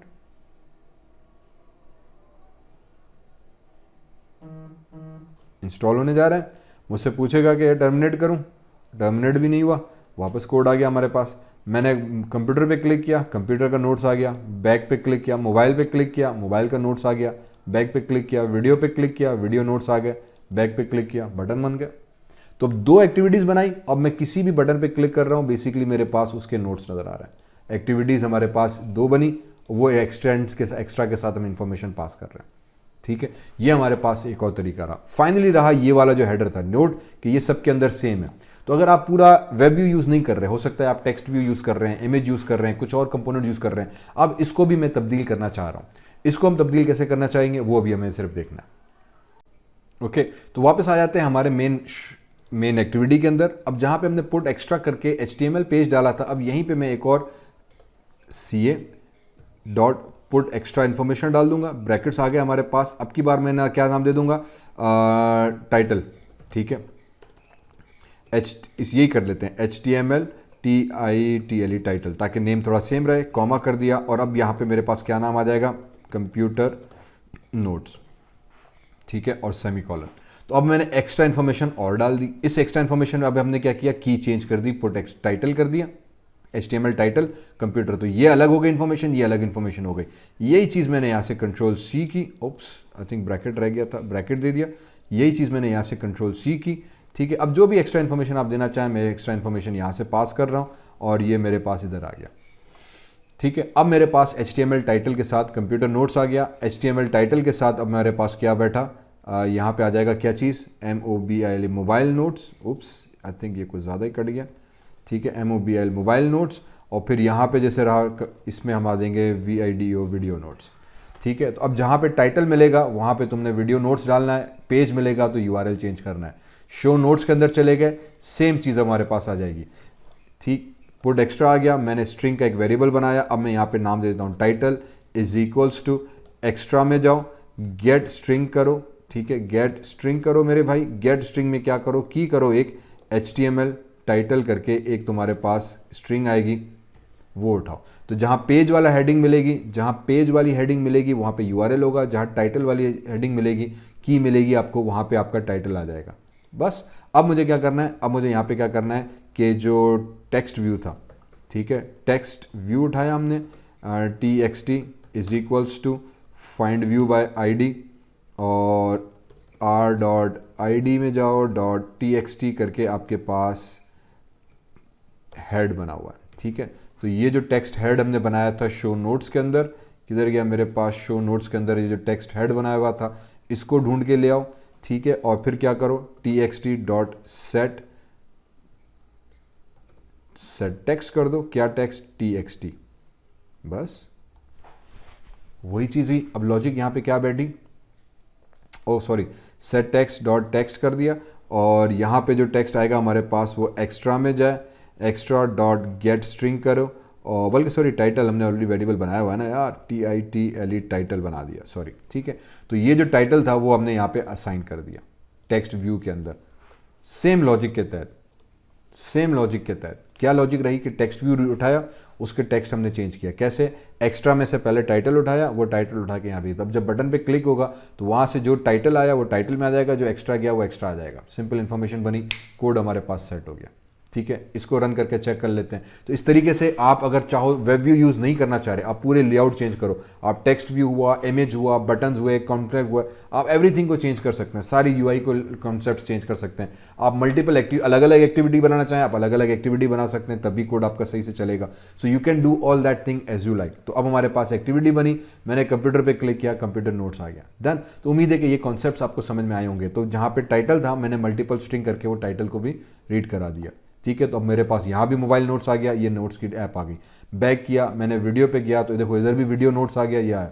तो हम जो कंटेंट है, जो UI कंपोनेंट्स हैं उसको भी तब्दील कर सकते हैं, जो मेन वेब व्यू है उसको भी चेंज कर सकते हैं। हाँ, पूरे के पूरे बटन नहीं, फॉर एग्जांपल एक में 3 बटन है, दूसरे में 2 बटन दिखाना चाह रहा हूँ, फिर चौथे में 6 बटन दिखाना चाह रहा हूँ, या टेक्स्ट व्यू बढ़ाना चाह रहा हूँ, मीन्स अब ये लेआउट्स ऑर्डर सारे तब्दील हो रहे हैं। तो फिर वो भी ऐसे कर सकते हैं, फिर उसमें आपको कोडिंग और ज़्यादा करनी पड़ेगी, फिर जो की आ रही है उसके बेस पे इफ एल्स करके, इफ ये की आ रही है तो बटन हाइड करो, बटन शो करो, वो ऑप्शन है। या फिर हम उसमें फ्रेगमेंट्स भी ऐड कर सकते हैं। फिर हमारे पास एक ऑप्शन आ जाता है कि जिस बटन पे मैं क्लिक कर रहा हूँ उसकी बेस पे इसका फ्रेगमेंट्स तब्दील हो जाए, मैं फ्रेगमेंट्स अलग अलग बनाते चला जाऊँ, तो वो भी हमारे पास कॉन्सेप्ट आता है। लेकिन अब ये फिर एडवांस प्रोग्रामिंग में हमारे पास चीज़ें आ जाती हैं। तो यहाँ तक अगर आपको समझ में आ गया तो बेसिकली ये समझो आपने एंड्रॉइड का बहुत बड़ा सेक्शन हमने very quickly very easily cover किया। सो आपको ऐप्स का बहुत सारा कॉन्सेप्ट इसमें हमने ऑलरेडी कवर कर दिया। हमने इसमें आज के इस पूरे 2 घंटे की तकरीबन सेशंस के अंदर जो है, जो हमने एक्टिविटी बनाना सीखी, हमने एंड्रॉइड की बेसिक्स सीखी, हमने काउंटर ऐप बनाना सीखी, इफ एल्स देखा, बटन के ऊपर इवेंट क्लिक, इमेज के ऊपर इवेंट क्लिक लगा, कार्ड लेआउट बनाना देखा, नेस्टेड लीनियर लेआउट्स बनाना देखे, नेस्टेड के अंदर हमने स्क्रॉल व्यूज लगाना देखे, कार्ड्स को स्ट्रक्चर करना देखा, फिर उसके ऊपर एक्टिविटी स्विच करना, इंटेंट लगाना, इंटेंट का डेटा पास करना, वेब व्यू यूज़ करना, ये मल्टीपल टॉपिक्स आज हमने कवर किए हैं इस छोटी सी वीडियो के अंदर। तो उम्मीद है कि ये आपको सेशन को समझ में आया होगा, पसंद आया होगा। इसकी डिटेल लेक्चर्स भी मौजूद हैं मेरे पास, एक एक टॉपिक के अलग अलग, मैं लिंक्स डिस्क्रिप्शन में डाल दूंगा, यू कैन वॉच दैट। तो आपको बड़ा उसमें समझ में भी आएगा, बड़ा मज़ा भी आएगा, ठीक है। So don't forget to subscribe. इसी तरह से अगर एंड्रॉइड आप और पढ़ना चाह रहे हैं, मुझे कमेंट्स में ज़रूर बताना क्या चीज़ समझ में आई, क्या नहीं आई, बहुत ज़्यादा तेज़ हो गया, और किसी चीज़ के ऊपर ज़्यादा फोकस करना चाह रहे हैं, यू कैन फोकस दैट। मैं अभी और बहुत सेशंस रेगुलर बनाता रहूँगा, एवरी वीक मेरा आइडिया है कि 2 से 3 लेक्चर्स मैं एंड्रॉइड के ऊपर पोस्ट करता रहूँगा तफसीलन हर एक टॉपिक के ऊपर। सो सब्सक्राइब जरूर कीजिएगा ताकि आपको एंड्रॉइड मेरे साथ समझ में आ जाए। तो इंशाल्लाह उम्मीद है कि यहाँ तक का सेशन ज़बरदस्त रहा होगा। तो 2 घंटे में हमने ये पूरा एंड्रॉइड के सेशंस कवर किया। तो इंशाल्लाह अगली वीडियो पे मुलाकात होती है, तब तक के लिए फ़ी अमानुल्लाह, अल्लाह हाफ़िज़।